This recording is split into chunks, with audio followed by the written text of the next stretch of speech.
जय हिंद साथियों।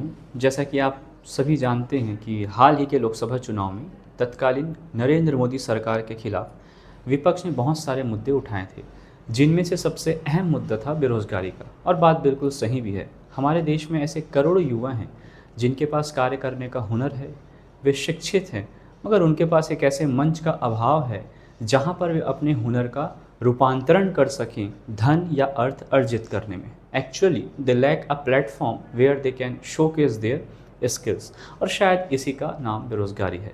तो ऐसे काबिल बेरोजगार युवाओं के लिए एक उम्मीद की लहर और आशा की किरण लेकर के आया है आरआरबी का जेई नोटिफिकेशन। स्वागत है आप सभी का इस यूट्यूब चैनल पर। तो प्यारे साथियों, इस वीडियो लेक्चर में हम आरआरबी जेई नोटिफिकेशन के बारे में चर्चा करेंगे। और सिर्फ नोटिफिकेशन ही क्यों, फॉर्म भरने में क्या क्या चीज़ें लगने वाली हैं, क्या क्या त्रुटियां हो सकती हैं फॉर्म भरने में, फॉर्म भरने के बाद फिर जो एग्ज़ाम होगा, जो रिक्रूटमेंट प्रोसेस होगा, उनमें कितने स्टेजेस आएंगे। एग्ज़ाम 2 स्टेजेस में होने वाले हैं एक्चुअली। जो रिटर्न एग्ज़ाम होने वाला है, एक है CBT 1 और दूसरा है आपका CBT 2, है ना। जो एक्सपीरियंस्ड कैंडिडेट्स हैं, पहले रेलवे का एग्ज़ाम्स दे चुके हैं, उन्हें पता है CBT 1 और CBT 2 क्या है। जो फ्रेशर कैंडिडेट्स हैं उनको हम बताना चाहता हूँ कि CBT 1 मतलब कुछ नहीं, एक कंप्यूटर बेस्ड टेस्ट रहेगा। आपके जो क्वेश्चंस हैं और आपके जो ऑप्शंस हैं, है ना, जो विकल्प रहेंगे, वो आपके कंप्यूटर के मॉनिटर पर ही डिस्प्ले होते हैं और आपको माउस से ही 4 दिए गए ऑप्शंस में से एक ऑप्शन सेलेक्ट करना रहता है। तो बस यही है, पेपर ऑनलाइन है, इसलिए उसे क्या कहा गया है, CBT। तो CBT 1 मतलब पहला पेपर होगा, कंप्यूटर बेस्ड टेस्ट 1। जो CBT 1 को क्रॉस करेंगे, उसकी जो भी कट ऑफ रहेंगी उसको क्लियर करेंगे, वो ऐसे कैंडिडेट्स CBT 2 देंगे। फिर CBT 2 के बाद फिर मेडिकल होगा और उसके बाद फिर अंतिम चरण जो डॉक्यूमेंट वेरिफिकेशन है वो होगा। तो CBT 1 को क्रैक करने के लिए क्या क्या रणनीति हो सकती है, क्या क्या बुक्स हो सकते हैं, सिलेबस क्या रहेगा, इस चैनल पर कौन कौन से आपको क्लासेस मिलने वाली हैं, फिर ऐसे कितने सब्जेक्ट्स हैं जो कि CBT 1 में भी आएंगे और CBT 2 में भी आएंगे। मतलब आप एक जगह पढ़ें और उसके बेनिफिट को दोनों जगह लेंगे, है ना। जैसे एक तीर से 2 निशाना, ऐसा मुहावरा कहा करते हैं, बस वही यहाँ पर चरितार्थ होगा। तो CBT 2 के भी ऐसे बहुत से सब्जेक्ट्स रहेंगे जो ऑलरेडी आप CBT 1 में पढ़ चुके रहेंगे, और CBT 2 में फिर टेक्निकल सब्जेक्ट्स आएंगे, है ना। तो यहाँ पर CBT 2 के सब्जेक्ट्स की तरह किस तरीके से उसको डील करना है, अभी तक का रेलवे का क्या पैटर्न रहा है, ये तमाम चीज़ें हम इस वीडियो में देखने वाले हैं। तो आपको केवल एक चीज़ समझना है कि इस पूरे वीडियो लेक्चर को आपको सब्र के साथ देखना है, क्योंकि हम चीज़ों को परत दर परत समझते और देखते चलेंगे। चलिए अब समय न गवाते हुए चालू करते हैं। सबसे पहले ये जो नोटिफिकेशन रिलीज़ हुआ है, इसका नाम है सेंटर नंबर 03/2024। मतलब आपको इस नोटिफिकेशन से रिलेटेड भविष्य में कोई भी चीज़ों को देखना है तो आप डायरेक्ट आरआरबी की वेबसाइट्स में जाएंगे, है ना, रेलवे रिक्रूटमेंट बोर्ड के वेबसाइट्स में जाएंगे और वहाँ पर आप देखेंगे कि सेंटर नंबर 03/2024 कहाँ लिखा हुआ है। मान लीजिए, सपोज कर लीजिए कि आपका रिजल्ट अगले साल आता है, क्योंकि ये प्रोसेस होते होते ज्वाइनिंग होते होते 2025 आ जाएगा। उसके बाद हो सकता है, लेकिन पहले तो नहीं हो सकता। तो वो जो ज्वाइनिंग है भले वो 2025 में आ रहा है आपको, बट वो भी किस नाम से आएगा, सेंटर नंबर 03/2024। मतलब इससे जुड़ी हुई, इस नोटिफिकेशन से जुड़ी हुई तमाम चीज़ें अब इसी नाम के अंदर आपको मिलने वाली हैं, सेंटर नंबर 03/2024। ये रेलवे ऐसे ही करता है कि हर एक नोटिफिकेशन का नाम इस तरीके से दे देता है। इसके बाद जो नोटिफिकेशन आएगा उसका नाम हो जाएगा सेंटर नंबर 04/2024। चलिए, यहाँ पर आपको बताया गया है इस पहले पेज में कि कौन कौन से पोस्ट हैं जिन पर वैकेंसीज, यानी जो रिक्तियाँ निकली हैं, ना, पद हैं। जो जूनियर इंजीनियर है, डिपो मटेरियल सुपरिटेंडेंट हैं, ठीक है। तो इनका क्या क्या जॉब प्रोफाइल रहता है और भी चीज़ें क्या रहती हैं, ये तमाम चीज़ें हम जान लेंगे। फिलहाल ये डेजिग्नेशंस हैं, तो इतने सारे पोस्ट के लिए निकला हुआ है। चलिए नेक्स्ट पेज में चलते हैं। नेक्स्ट पेज में जो देखने वाली बात यह है कि 30 जुलाई 2024 को जेई का फॉर्म रिलीज़ हो जाएगा। मतलब आप फॉर्म उस दिन से भरना चालू कर सकते हैं। यदि आप ये वीडियो आपको मिलती है 30 जुलाई 2024 के बाद में, तो आप ये मान करके चलिए कि ऑलरेडी फॉर्म रिलीज़ हो चुका है। फॉर्म भरने की अंतिम तिथि क्या है, 29 अगस्त 2024। अब मैं यहाँ पर एक आपको सावधानी या बारीकी ये देना चाहता हूँ कि कुछ कैंडिडेट्स, कुछ अभ्यर्थी ऐसे होते हैं जो कि ना इस लास्ट डेट को देख करके चलते हैं और टालने की प्रवृत्ति रहती है कि भाई 29 अगस्त तक टाइम है तो हम आखिरी में भरेंगे। लेकिन मैं आपको ये बता देना चाहता हूँ अपने अनुभव से, और जो एक्सपीरियंस्ड कैंडिडेट्स हैं, जो अनुभवी अभ्यर्थी हैं, वो ये जानते हैं कि आखिरी समय में क्या होता है, साइट में, रेलवे की जो वेबसाइट है उसमें ट्रैफिक बहुत ज़्यादा बढ़ जाता है, बढ़ जाता है, क्योंकि बहुत से कैंडिडेट्स भरते हैं फॉर्म, और इस वजह से क्या होता है कि जो वेबसाइट है वो स्लो होने लगती है। सपोज़ करिए आप फ़ोटो अपलोड कर रहे हैं तो फ़ोटो अपलोड होने में टाइम लगेगा। आप पेमेंट कर रहे हैं, पेमेंट गेटवे जो होता है, पेमेंट गेटवे, उसमें दिक्कतें आनी या वो स्लो होना चालू हो जाता है। तो अब सपोज़ करें कि ऐसा करते करते आप ऑलरेडी 29 अगस्त तक पहुंच चुके हैं, आप फॉर्म नहीं भर पाए, आपका पेमेंट कैंसिल हो गया या फ़ोटो अपलोड नहीं हो पाया इस ट्रैफिक के कारण, या नेटवर्क इशू आ गया, क्योंकि जितने अभ्यर्थी हैं सब लोग एक अच्छे जगह पर नहीं रह रहे हैं। बहुत से लोग अभी भी ऐसे हैं जो गांव वगैरह में रह रहे हैं, नेटवर्क का प्रॉब्लम रहता है। तो ऑलरेडी ट्रैफिक ज़्यादा है, वेबसाइट ऐसे ही स्लो है, नेटवर्क उनकी जगह पर और स्लो हो गया, तो ये तो करेला ऊपर नीम चढ़ने वाली स्थिति हो गई।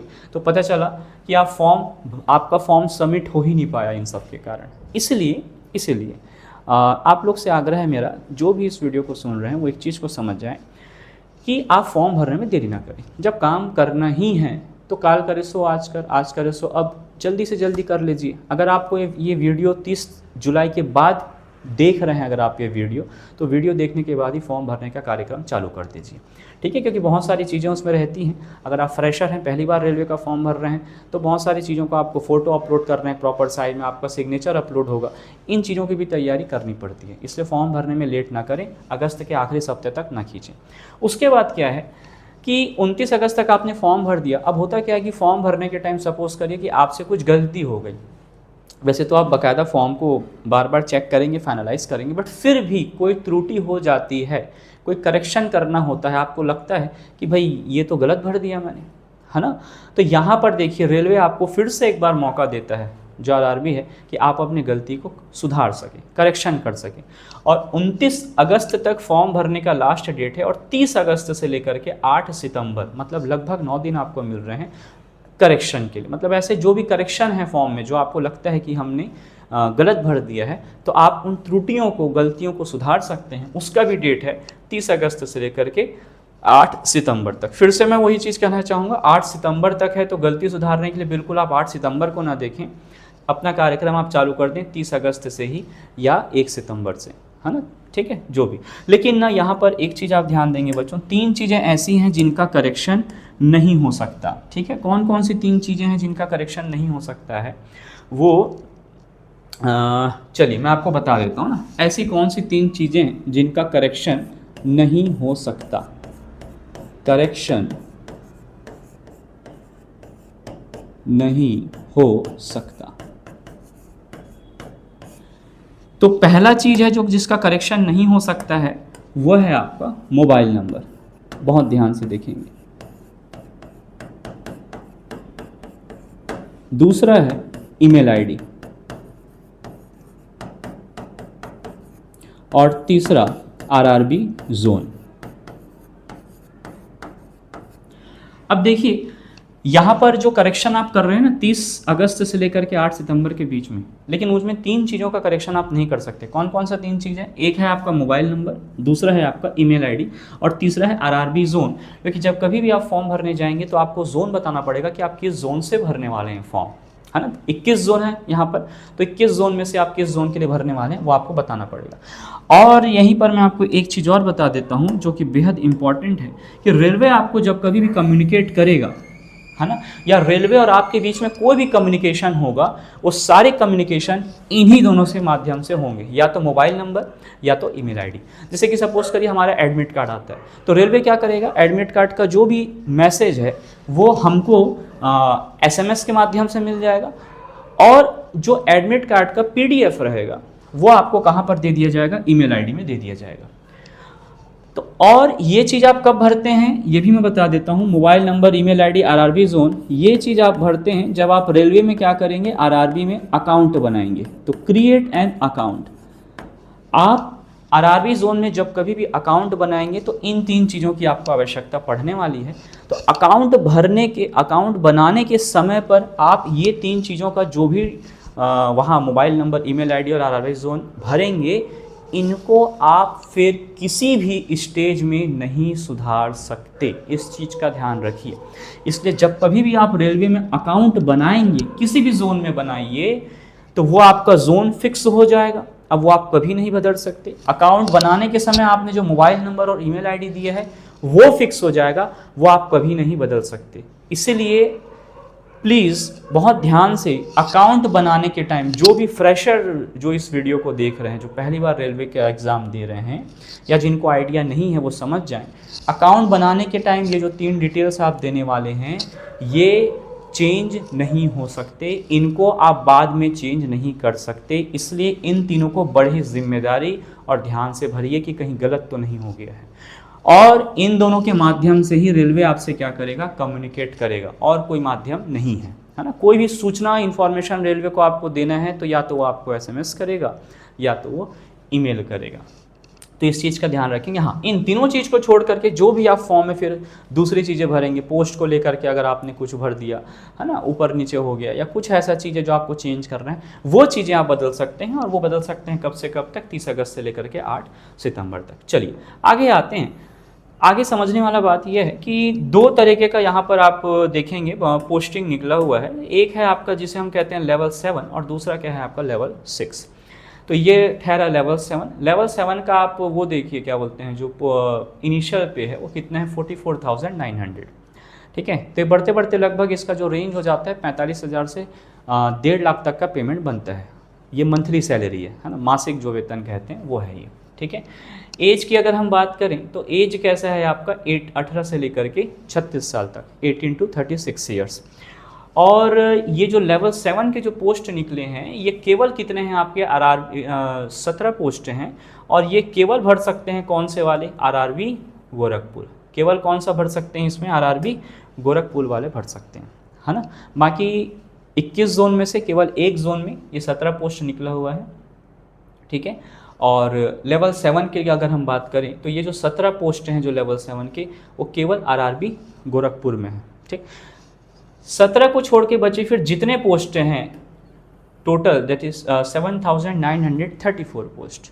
17 को छोड़ करके जो 7,934 पोस्ट हैं ये हैं आपके लेवल 6 के। लेवल 6 का जो आप इनिशियल पे देख रहे हैं ये कितना है 35,400। मतलब इनका पेमेंट जो है वो 36,000 से लेकर के लगभग 1,10,000 या 1.25 लाख तक पहुंच जाता है। ठीक है, इसका भी जो एज है अनरिजर्व की बात करें तो कितना है 18 से 36 साल। ठीक है, और बाकी OBC non creamy layer SC ST के लिए तो रिलैक्सेशन आपको मिलता ही है, ये चीज़ें आपको पता ही है। तो वो आगे कितना क्या रिलैक्सेशन है वो सब हम देखेंगे। यहाँ पर ना मैं आपको एक चीज़ बताना चाहता हूँ कि मैं क्यों आपको यहाँ पर जोड़ दिया कि उम्मीद की लहर और आशा की किरण क्यों बोला, वो समझिएगा। वो इसलिए बोला बच्चों, प्यारे साथियों, कि ये जो डेट आप देख पा रहे हैं 18 से लेकर के 36, ये डेट वास्तविक में पहले हुआ करता था 18 to 33 ईयर्स अनरिजर्व कैटेगरी के लिए, है ना। जनरल कैटेगरी की बात कर रहे हैं।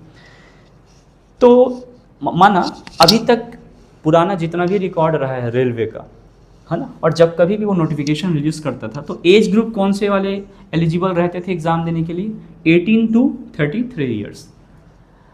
अब सोचिए उस युवा के बारे में जो कि 33 साल पार कर चुका है ना। कुछ समय हो सकता है पिछले बार उसने NTPC दिया होगा या कोई भी एग्ज़ाम दिया होगा, बट अब वो 33 ईयर्स को क्रॉस कर चुका है। तो उसके मन में एक क्या बोलना चाहिए, मतलब एक तरीके का निराशा जो बोलना चाहिए। ऐसे बहुत सारे लोग हैं ना जो तैयारी करते हैं लेकिन 1-2 मार्क्स से हर बार चूक जा रहे हैं। अब वो युवा जो कि इस तरीके से तैयारी करते हुए कहीं जिनका सिलेक्शन नहीं हो पाया, अब वो पहुंच गए हैं, सब मान लीजिए किसी का 34 साल हो गया। तो लगभग हमारे देश में जितने भी केंद्र सरकार के एग्ज़ाम्स होते हैं, सेंट्रल गवर्नमेंट के जो भी रिक्रूटमेंट वाले एग्ज़ाम्स हैं, ज़्यादातर में जो अनरिजर्व कैटेगरी की अगर हम बात करें तो मैक्सिमम एज लिमिट कितना रहता है 32 ईयर्स। अब ऐसे युवा जो कि तैयारी करते करते थक चुके हैं, जिनका कहीं हो नहीं पाया अभी तक, मतलब तैयारी उनकी अच्छी ही रहती थी लेकिन वो 1-2 अंक से हर बार बच जा रहे थे, और उनका 34 ईयर हो चुका है, मतलब कायदे से देखा जाए तो वो एक पूरा उम्मीद खो चुके थे। क्योंकि गवर्नमेंट, सेंट्रल गवर्नमेंट के जितने भी एग्ज़ाम्स, उनका मैक्सिमम एज लिमिट कितना रहता है 32, और वो कितने के हो गए हैं 34। अब वो बिल्कुल उम्मीद को हार के बैठे थे कि भाई अब हमारा सेंट्रल गवर्नमेंट में तो होने से रहा, क्योंकि हम हो गए ओवर एज। तो ऐसे जितने युवा सोच करके बैठे थे, काबिलियत है, पढ़े लिखे हैं, लेकिन ओवर एज होने के कारण एग्ज़ाम अभी तक नहीं भर पा रहे थे, अचानक से रेलवे का एक नोटिफिकेशन आता है और ये एज लिमिट 33 से बढ़कर क्या कर दिया जाता है, 36 कर दिया जाता है। तो ऐसे युवाओं के लिए सोचिए, ये जो एग्ज़ाम है ये बिल्कुल एक उम्मीद की लहर ही है और आशा की किरण ही है कहीं। और सोचिए वो कितना पुरजोर अभ्यास यहाँ पर, मतलब एक छलांग लगाने की कोशिश करेंगे कि यही एक आखिरी मौका है। आप समझ रहे हैं ना, क्योंकि वो हर एग्ज़ाम के लिए क्या हो चुके हैं, ओवर एज हो चुके हैं। तो इसमें एक फ़ायदा समझिएगा उन एज ग्रुप के लिए है जो 33 क्रॉस कर चुके हैं और 36 के अंदर हैं।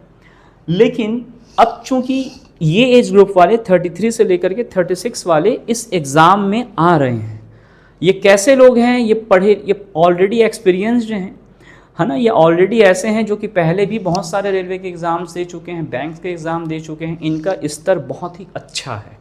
अभी तक ये थोड़े थोड़े अंक से ही एग्ज़ाम में बचते आए हैं, वैसे कैंडिडेट्स इस एग्ज़ाम में उतरने वाले हैं। तो अब आप सोचिए एग्ज़ाम का जो कंपटीशन लेवल है वो कितना होने वाला है, बड़ा तगड़ा होने वाला है। और ये जो तगड़ा कंपटीशन है किनको मिलने वाला है, जो फ्रेशर्स हैं उनको ये कंपटीशन मिलने वाला है। इसलिए ये तो तय रहा कि एग्ज़ाम में कंपटीशन गजब है, कट ऑफ तो डेफिनेटली ज़्यादा जाएगा ही।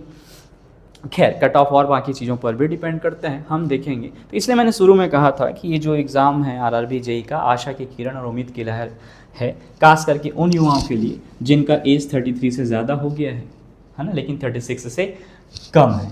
तो यहाँ पर रेलवे ने इसको बढ़ा करके अनरिजर्व के लिए जो 33 लिमिट अभी तक हुआ करता था, जितने पहले के नोटिफिकेशन जितने भी हैं, अभी ये 33 को बढ़ा करके कितना कर दिया है, 36 कर दिया है। ठीक है, तो ये एक बेनिफिट है वैसे युवाओं के लिए। और एक चीज़ और यहाँ पर रेलवे ने किया हुआ है वो ये है कि जो कैंडिडेट्स ना फाइनल ईयर में हैं, है ना, जैसे कि बीटेक बी कर रहे हैं या पॉलिटेक्निक कर रहे हैं, डिप्लोमा कर रहे हैं, लेकिन क्या है फाइनल ईयर में उनका डिग्री अभी तक आया नहीं है, तो ऐसे कैंडिडेट्स नहीं भर सकते, है ना।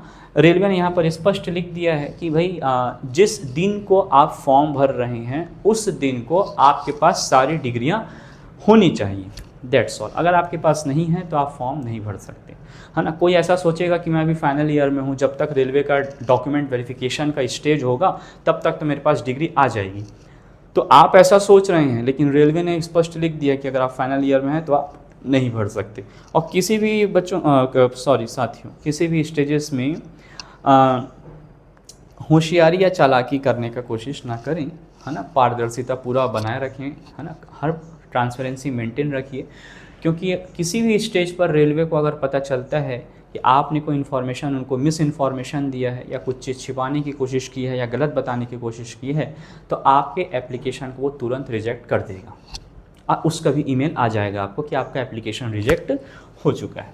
खैर यहाँ पर अच्छा, अब हुआ क्या है, जैसे कि आप वहाँ पर पोस्ट देखे थे, है ना, स्लाइड नंबर 1 में अलग अलग पोस्ट है ना, junior engineer, depot material superintendent.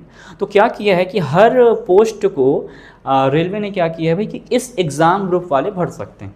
For example जैसे कि एक एग्ज़ाम ग्रुप है आपको मैकेनिकल एंड एलाइड इंजीनियरिंग, ये एक एग्ज़ाम ग्रुप हो गया। तो मैकेनिकल वाले बंदे भर सकते हैं, डिज़ाइन डिपार्टमेंट है उनका, फिर जूनियर इंजीनियर का डिपार्टमेंट है, R&D डिपार्टमेंट है। तो ऐसे एक एक एग्ज़ाम ग्रुप से रिलेटेड ना 5 से 6 ऐसे आपके डेजिग्नेशंस हैं कि ये एग्ज़ाम ग्रुप वाले इतने डेजिग्नेशंस या इतने पोस्ट के लिए भर सकते हैं। तो उसमें भी क्या होगा कि कुछ कैंडिडेट्स ऐसे हो सकते हैं जिनके पास 2 डिग्री होगी, है ना, तो मतलब वो 2 एग्ज़ाम ग्रुप से बिलोंग कर रहे हैं, तो वो सोचेंगे कि मैं इस एग्ज़ाम ग्रुप से भी भर दूँ और दूसरे से भी भर दूँ, क्योंकि मेरे पास मैं दोनों एग्ज़ाम ग्रुप की डिग्रियाँ हैं मेरे पास।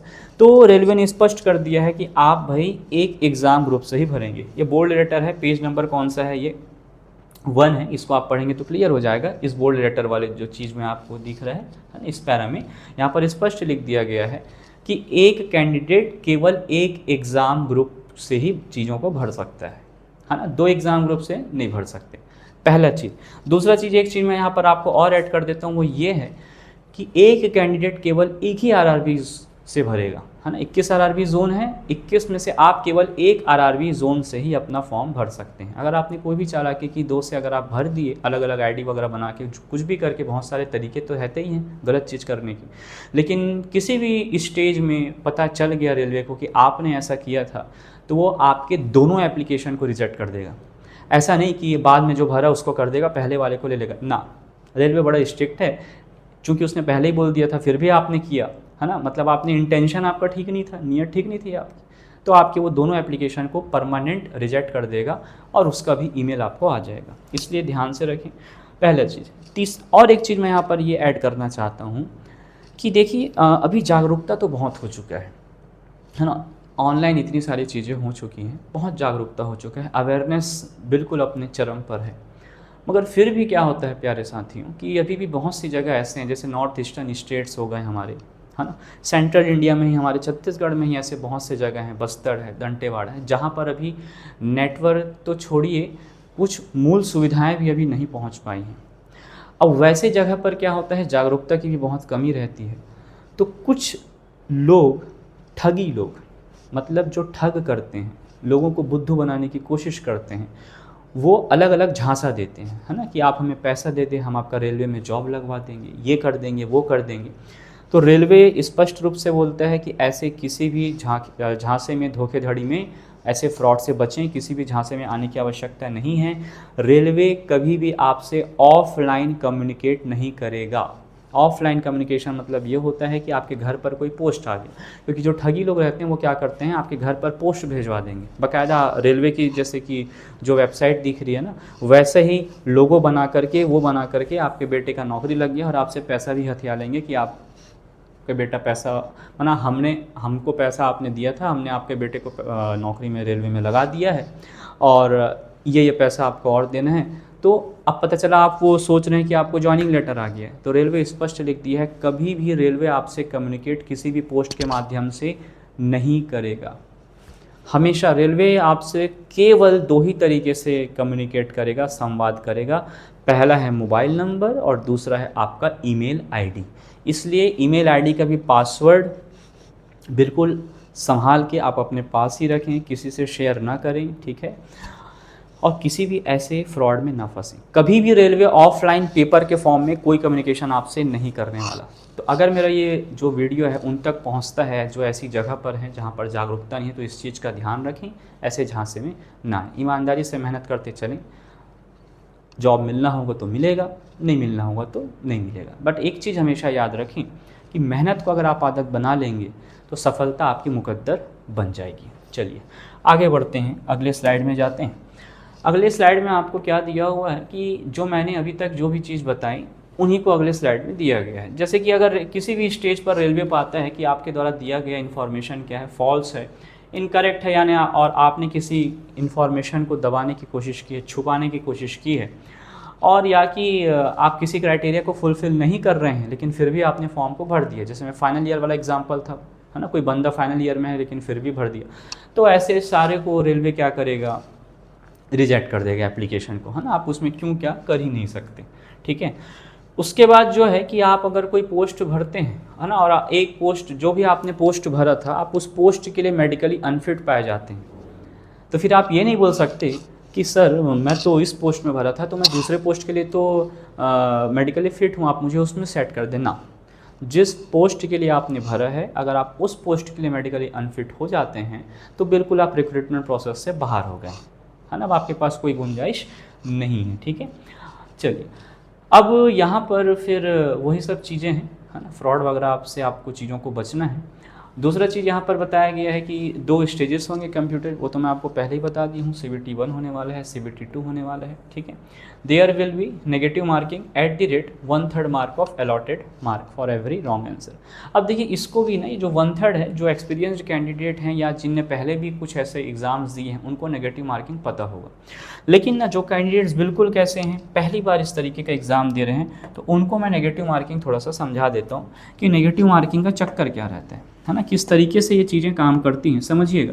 सपोज़ करिए कि कोई एग्ज़ाम है, उसमें टोटल कितने क्वेश्चंस आए हैं, 100।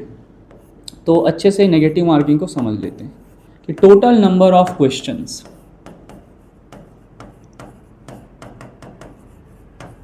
ये कितना है, 100। तो टोटल एग्ज़ाम में कितने हैं, 100 क्वेश्चंस हैं। अब इस 100 क्वेश्चंस में आपने सही कितना किया, तो नंबर ऑफ क्वेश्चंस अटेम्प्टेड,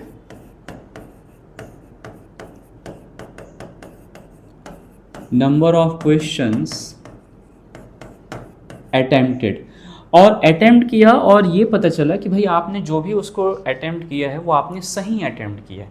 मतलब आपने जो टिक किया है 4 ऑप्शंस में से सही ऑप्शन को ही टिक किया है। तो number of questions attempted correctly, है ना। ऑप्शन ए अगर सही आंसर था तो आपने ऑप्शन ए को ही टिक किया है। ऐसे कितने क्वेश्चंस हैं मान लीजिए, ऐसे हैं क्वेश्चंस कितने 70। उसके बाद कुछ क्वेश्चंस ऐसे हैं जिनको आपने गलत अटेम्प्ट किया। माना ऑप्शन ए अगर सही आंसर था तो आपने ऑप्शन ए को छोड़ करके कुछ और ऑप्शन टिक करके आ गए, बी सी डी। तो number of questions attempted wrongly. ऐसे क्वेश्चन कितने हो गए 20। माना एग्ज़ाम देने के बाद जब आपने रेलवे ने आंसर रिलीज़ किया, आंसर की रिलीज़ किया, तब आपने मिलाया तो पाया गया कि जो आपने 20 क्वेश्चंस जो अटेम्प्ट किए हैं वो 20 क्वेश्चन कैसे हो गए, गलत हो गए। मतलब टोटल आपने कितने हो गए, देखिए 70 आपने सही अटेम्प्ट किए, 20 आपने गलत अटेम्प्ट किए, टोटल आप 100 में से 90 अटेम्प्ट करके आए थे। ऐसा मैं एक एग्जांपल लेकर के चल रहा हूँ, ठीक है। तो टोटल 90 आपने अटेम्प्ट किया जिनमें से 70 सही हैं, 20 कैसे हैं, गलत हैं। और 10 क्वेश्चंस ऐसे बच गए जो जिसको आपने क्या किया, अटेम्प्ट नहीं किया, तो अनअटेम्प्टेड क्वेश्चंस। तो ये जो अनअटेम्प्टेड क्वेश्चंस हैं ये कितने हो गए 10। तो टोटल कितने देखिए 70 20 और ये 10 कितने हो गए आपके 100 हो गए। तो 100 ही क्वेश्चंस तो थे यहाँ पर। तो अब आपका जो मार्क्स बनेगा ना, वो मार्क्स कैसे बनेगा इसको देखिए, है ना। तो मार्क्स जो आपको मिलेगा या जो आपको रिजल्ट मिलने वाला है वो आपका कैसे बनेगा साथियों, देखें। सबसे पहले आपने 70 क्वेश्चन सही किए, तो 70 क्वेश्चंस चूंकि आपने सही किए हैं तो प्रत्येक सही क्वेश्चन के लिए आपको 1 नंबर मिलेगा, है कि नहीं। तो 70 क्वेश्चंस के लिए कितना मिलेगा, 70 × 1। उसके बाद क्या है कि हर एक क्वेश्चन गलत करने के लिए आपके 1/3 मार्क्स कट जाएंगे, है ना। तो कट जाएंगे मतलब वो क्या हो जाएगा, माइनस हो रहा है वहाँ से। तो हमारा फॉर्मूला कैसे बनेगा, प्लस अगर एक क्वेश्चन आप गलत करते तो कितना नंबर कटता, -1/3। 2 क्वेश्चन आपने गलत करोगे तो कितना कटेगा, 2 × -1/3 मतलब -2/3। तो वैसे ही आपने 20 क्वेश्चन गलत कर दिए तो कितना नंबर कटेगा, 20 × -1/3। तो ये कितना ऐसे आएगा, 20 × ये क्या हो जाएगा -1/3, ये हो गया। और 10 ऐसे क्वेश्चन हैं जिनको आपने अटेम्प्ट किया ही नहीं, मतलब जब अटेम्प्ट ही नहीं किया तो इनके लिए आपको मार्क्स कितने मिलेंगे, 0, ठीक है। तो देखिए टोटल जो यहाँ पर मार्क्स निकल करके आ जाएगा वो कितना होगा, दिस इज 70, ये कितना आ जाएगा -20/3 और ये हो जाएगा 0। 20/3 को अगर आप सॉल्व करेंगे तो ये अप्रॉक्सीमेटली कितना आ जाएगा, दिस इज 6.67 और आपका जो यहाँ से बन जाएगा 70 - 6 64, ये आपका मार्क्स आ जाएगा 63.33। ये है आपका टोटल मार्क्स मिल गया। अब आप ना तुक्का का जो कॉन्सेप्ट है ना उसको समझें कि तुक्का लगाना कितना गलत हो जाता है ना। क्यों गलत हो जाता है तुक्का लगाना, देखिए अगर आप इन 20 क्वेश्चंस को तुक्का नहीं लगाते, तुक्का देखिए जब कभी भी आपसे क्वेश्चन गलत होता है ना तो आपको एग्ज़ाम में ही पता चल जाता है कि आप श्योर नहीं रहते। सपोज़ करिए आपको लग रहा है ए आएगा कि बी आएगा, तो आपने अल्टीमेटली क्या किया, चलो ए में लगा कर देखते हैं, सही हुआ तो ठीक है, नहीं हुआ तब भी ठीक है। तो मैं आपको ये कहना चाह रहा हूँ, सपोज़ करें आप इन्हीं चीज़ों को देखें, अगर आप ये 20 क्वेश्चन में श्योर नहीं थे तो आपको नहीं लगाना था। अगर आप इन 20 क्वेश्चन में टिक करते ही नहीं तो आपका नंबर ऑफ अटेम्प्टेड क्वेश्चन भले 70 रहता, अभी की स्थिति में 90 क्वेश्चंस आपने अटेम्प्ट किए जिसमें से 20 गलत कर दिए। लेकिन मैं ये कह रहा हूँ कि अगर आप 90 क्वेश्चंस ना अटेम्प्ट करके 70 क्वेश्चंस ही अटेम्प्ट करते जिसमें आप श्योर हैं, है ना, 20 क्वेश्चंस जिसमें आप श्योर नहीं थे कि उसका आंसर क्या हो सकता है, थोड़ा डाउट था आपको, आप उसको अटेम्प्ट नहीं करते, तो क्या होता, ये जो माइनस हुआ ना 6.67 ये माइनस नहीं होता और आपका मार्क्स कितना आ जाता 70। बट अभी क्या हुआ, आपने चला दिया कि चलो करके देखते हैं, अब पता चले बाद में 20 क्वेश्चन गलत हो गए। तो यह आपको जो 70 मिल रहा था वो 70 से भी चीज़ें क्या हो गई, कम हो गई और मार्क्स फाइनली कितना बन गया 63.33। मतलब ये जो आपका तुक्का वाला गलत आंसर है ना, वो आपके सही आंसर के मार्क्स को भी लेकर के जा रहा है। वो खुद तो जा ही रहा है, 20 क्वेश्चन के आपको कुछ मार्क्स तो मिले नहीं, वो तो अलग बात है, मगर वो सही आंसर के भी मार्क्स को लेकर के जा रहा है, जो कि आपके बेहद ईमानदारी और आपने ये जो 70 मारा है वो आपके मेहनत का मतलब अंक है प्यारे साथियों, और आपके इस तुक्के ने उस मेहनत से क्या कर दिया, मेहनत के अंक को भी घटा दिया। इसलिए ना तुक्के के पक्ष में ना रहें, ठीक है, मेहनत करें, तुक्का लगाने का कोशिश ना करें। तो ये फंडा होता है आपका नेगेटिव मार्किंग का। तो चलिए यहाँ पर वही चीज़ बताया गया है ना, नेगेटिव मार्किंग का जो 1/3 है वो हमने अच्छे से देख लिया। और ये मैंने पहले ही डिस्कस आपसे कर लिया है कि भाई अगर आप कुछ मतलब क्या क्या चीज़ें आप एडिट नहीं कर सकते, 3 चीज़ें हमने देखी थी ना, मोबाइल नंबर, ईमेल आईडी और वो चीज़ें हमको कहाँ पर फिल करना था, जब हम अकाउंट क्रिएट कर रहे हैं। तो यही चीज़ इस पैराग्राफ में कहा गया है, ठीक है।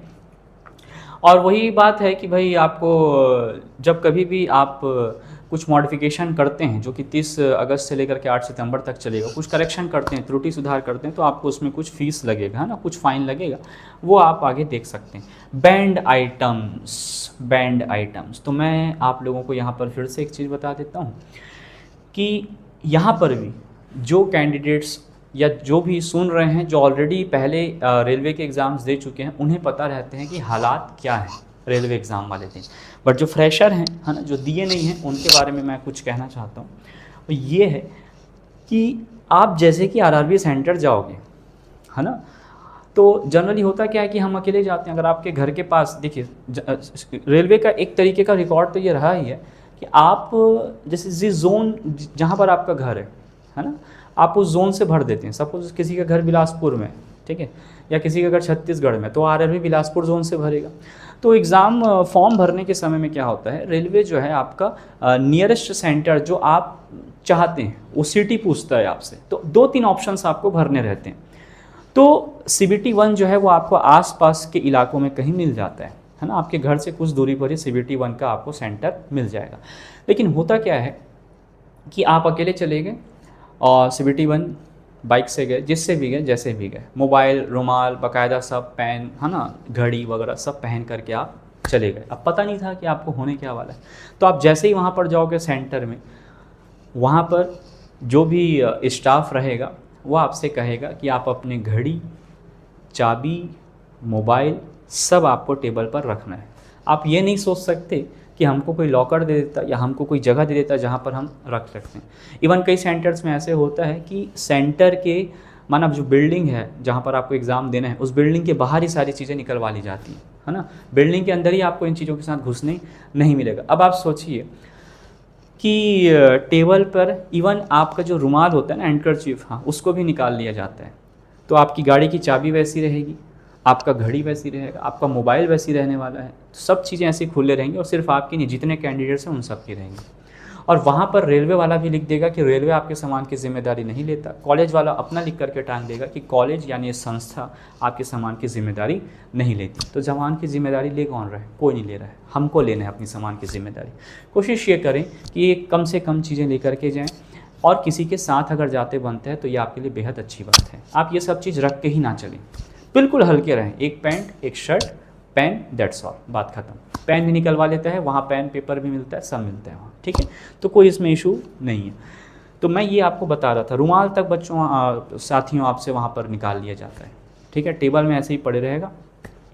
सबके रहते हैं, हालांकि ऐसा नहीं होता कि सब, आपको पता है सब एग्ज़ाम देने यहाँ है कि कोई किसी और को उठा करके ले जाए, मगर फिर भी सुरक्षा की दृष्टि से आप जितना नियम का पालन करके पहले से ही जानकारी के साथ चलें तो चीज़ें क्या रहती हैं, ठीक रहती हैं। इसलिए ऐसा सामान हम रखें ही क्यों, और सबसे बेहतर है कि आप किसी दूसरे के साथ जाएं, है ना, उतरें गाड़ी से, सीधा एग्ज़ाम हॉल में जाएं, पेपर दें, फिर वापस आ जाइए। ये डॉक्यूमेंट वेरिफिकेशन वगैरह ये सब चीज़ बताया गया है। Those awaiting results of the final examination वो एलिजिबल नहीं है, पहले हम चर्चा ऑलरेडी देख चुके हैं यहाँ पर, ठीक है। और ये यहाँ पर वही सब बता रहा है कि सिग्नेचर वगैरह जो है आपका, देखिए सेम सिग्नेचर आपको करना है ना, कोशिश यही करनी। थोड़ी बहुत वेरिएशंस तो सिग्नेचर्स में रहते ही हैं, मगर एक प्रैक्टिस कर लें आपका, कई लोगों का प्रैक्टिस नहीं रहता, सिग्नेचर भी अलग बन जाता है। तो ये छोटी मोटी चीज़ों के कारण भी कई बार कैंडिडेट जो हैं वो रिजेक्ट हो जाते हैं। आगे बताया गया है कि IC पेज में होगा कि आपको 12 फ़ोटो की ज़रूरत पड़ने वाली है। तो जो फ़ोटो आप फॉर्म भरने के टाइम यूज़ करेंगे उनके आप 12 कॉपीज़ उसी फॉर्मेट में रख लीजिए, है ना, क्योंकि अगर आप एग्ज़ाम के एंड तक जाते हैं, क्रॉस करते करते करते करते डीवी तक। तो टोटल जो फ़ोटो की संख्या आपको ज़रूरत पड़ने वाली है वो कितनी पड़ने वाली है, 12। ठीक। इसके बाद इस पेज में अगर हम आ जाएं तो यहाँ पर आपको पोस्टिंग वगैरह के बारे में बताया गया है। खैर ये सब एग्ज़ाम के बाद का है, हमारा तो मेन पर्पस रहता है कि भाई पहले तो हमको एग्ज़ाम ही निकालना है, CBT 1 और CBT 2। हाँ, एक चीज़ और यहाँ पर कि देखिए कई बार जैसे कि आज CBT 1 में तो खैर आसपास होगा, बट CBT 2 जनरली क्या होता है कि थोड़ा सा आपको दूर देता है ना रेलवे जो है, और दूर ऐसा देता है कि वो मतलब आपको ट्रेन का यूज़ करना पड़ेगा। तो जो ट्रेन का जब आप यूज़ करेंगे तो रेलवे यहाँ पर जो SC या ST कैंडिडेट्स हैं उनको फ्री पास प्रोवाइड करता है, और वो फ्री पास भी उनको एडमिट कार्ड के साथ उनके ईमेल पर सेंड कर देगा वो।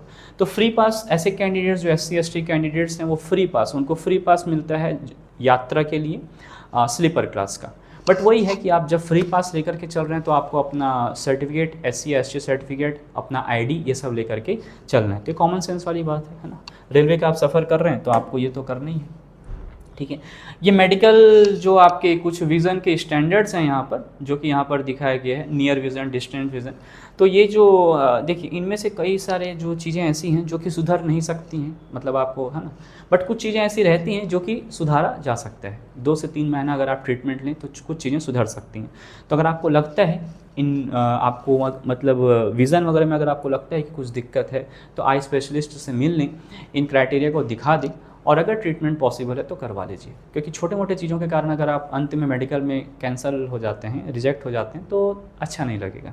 तो ये तैयारियां भले आप कर सकते हैं। अदरवाइज़ चीज़ें अगर सब ठीक चल रही हैं, है ना, दिखने विखने में कोई दिक्कत नहीं है, तो इसको कोई ज़रूरत नहीं है कराने का। तो ये पेज आप एक बार पढ़ लेंगे, है ना, क्योंकि ये आपका व्यक्तिगत चीज़ है कि नहीं, सबके लिए अलग अलग है। तो व्यक्तिगत चीज़ें जो है साथियों वो आपको पढ़ करके चलना है। अब देखिए कौन कौन से कैंडिडेट भर सकते हैं। तो जाहिर सी बात है जी, इंडियन सिटीज़न होना ही चाहिए, है ना। इंडियन रेलवे का वैकेंसी है तो, है ना। नेपाल तो ऐसा है कि ये तो हमारा ही है कि नहीं, पड़ोसी है नेपाल। ठीक, तो नेपाल के सिटीज़न भी भर सकते हैं। Bhutan, subject of Bhutan, subject का क्या डेफिनेशन है वो जो वहाँ होगा वो चीज़ें अच्छे से जानते हैं।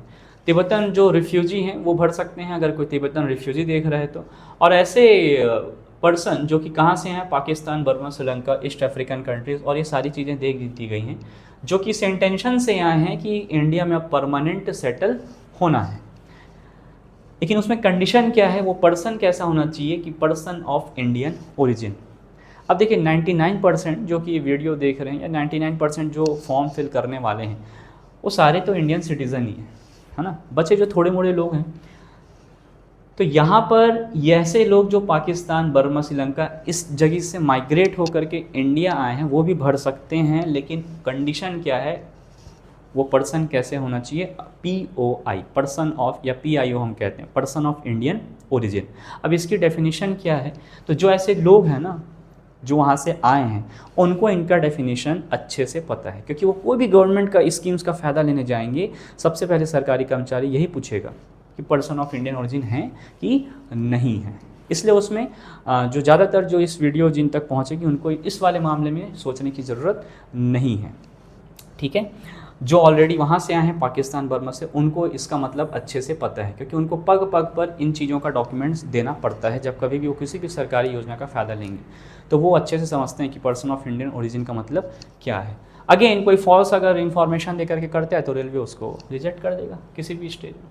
तो ये यहाँ पर देखिए बताया गया है कि पहले हुआ क्या करता था कि 18 से 33 ईयर्स हुआ करता था। इसका भी मैं चर्चा कर चुका हूँ। कोविड वगैरह के कारण क्या है कि बहुत सारी चीज़ें चेंज हुई, तो एज लिमिट को यहाँ पर बढ़ाया गया है, 36 किया गया है, क्योंकि वैकेंसीज निकलनी थी, निकल नहीं पाई, है ना। तो रेलवे ने एज बढ़ा दिया है। अब देखिए जब कभी भी बात एज की आती है ना, तो अक्सर दिमाग जैसे कई लोगों का ऐसा हो जाता है कि भाई अब इसमें दे दिया कि 1/1/2025 तक एज जो है वो 36 से ज़्यादा नहीं होना चाहिए। तो तुरंत जो कैंडिडेट के मन में क्या आता है कि भाई मेरा डेट ऑफ बर्थ फलाना है, मतलब सच एंड सच डेट में मैं पैदा हुआ था, तो क्या मैं एग्ज़ाम दे सकता हूँ कि नहीं। तो मैं एग्ज़ाम दे सकता हूँ कि नहीं, उसके लिए ना मुझे चाहिए दो ऐसी डेट्स जिनके बीच में अगर मेरा डेट ऑफ बर्थ आया तो मैं एग्ज़ाम दे सकूँगा, और अगर इनके बीच में नहीं आया तो मैं एग्ज़ाम नहीं दे पाऊँगा। यही दो डेट्स जो हैं इस कॉलम में बताया गया है ना। तो ये गुत्थी आपकी सुलझ जाएगी। सबसे पहले हम बात करते हैं सॉरी अनरिजर्व्ड कैटेगरीज की और ईडब्ल्यूएस इकोनॉमिकली वीकर सेक्शन की। तो देखिए इसमें क्या लिखा है, नॉट बिफोर, मतलब जो ईडब्ल्यूएस या अनरिजर्व्ड कैटेगरी का कैंडिडेट है जिसकी पैदाइश 2 जनवरी है ना, जनवरी 2 1989 के बाद है या उसी दिन है, मतलब या तो वो 2 जनवरी 1989 को ही पैदा हुआ हो या तो वो 2 जनवरी 1989 के बाद पैदा हुआ हो, वो इस एग्ज़ाम को भर सकता है। ये पहला लिमिट है समझिएगा, लेकिन किसके पहले होना चाहिए वो भी देख लीजिए।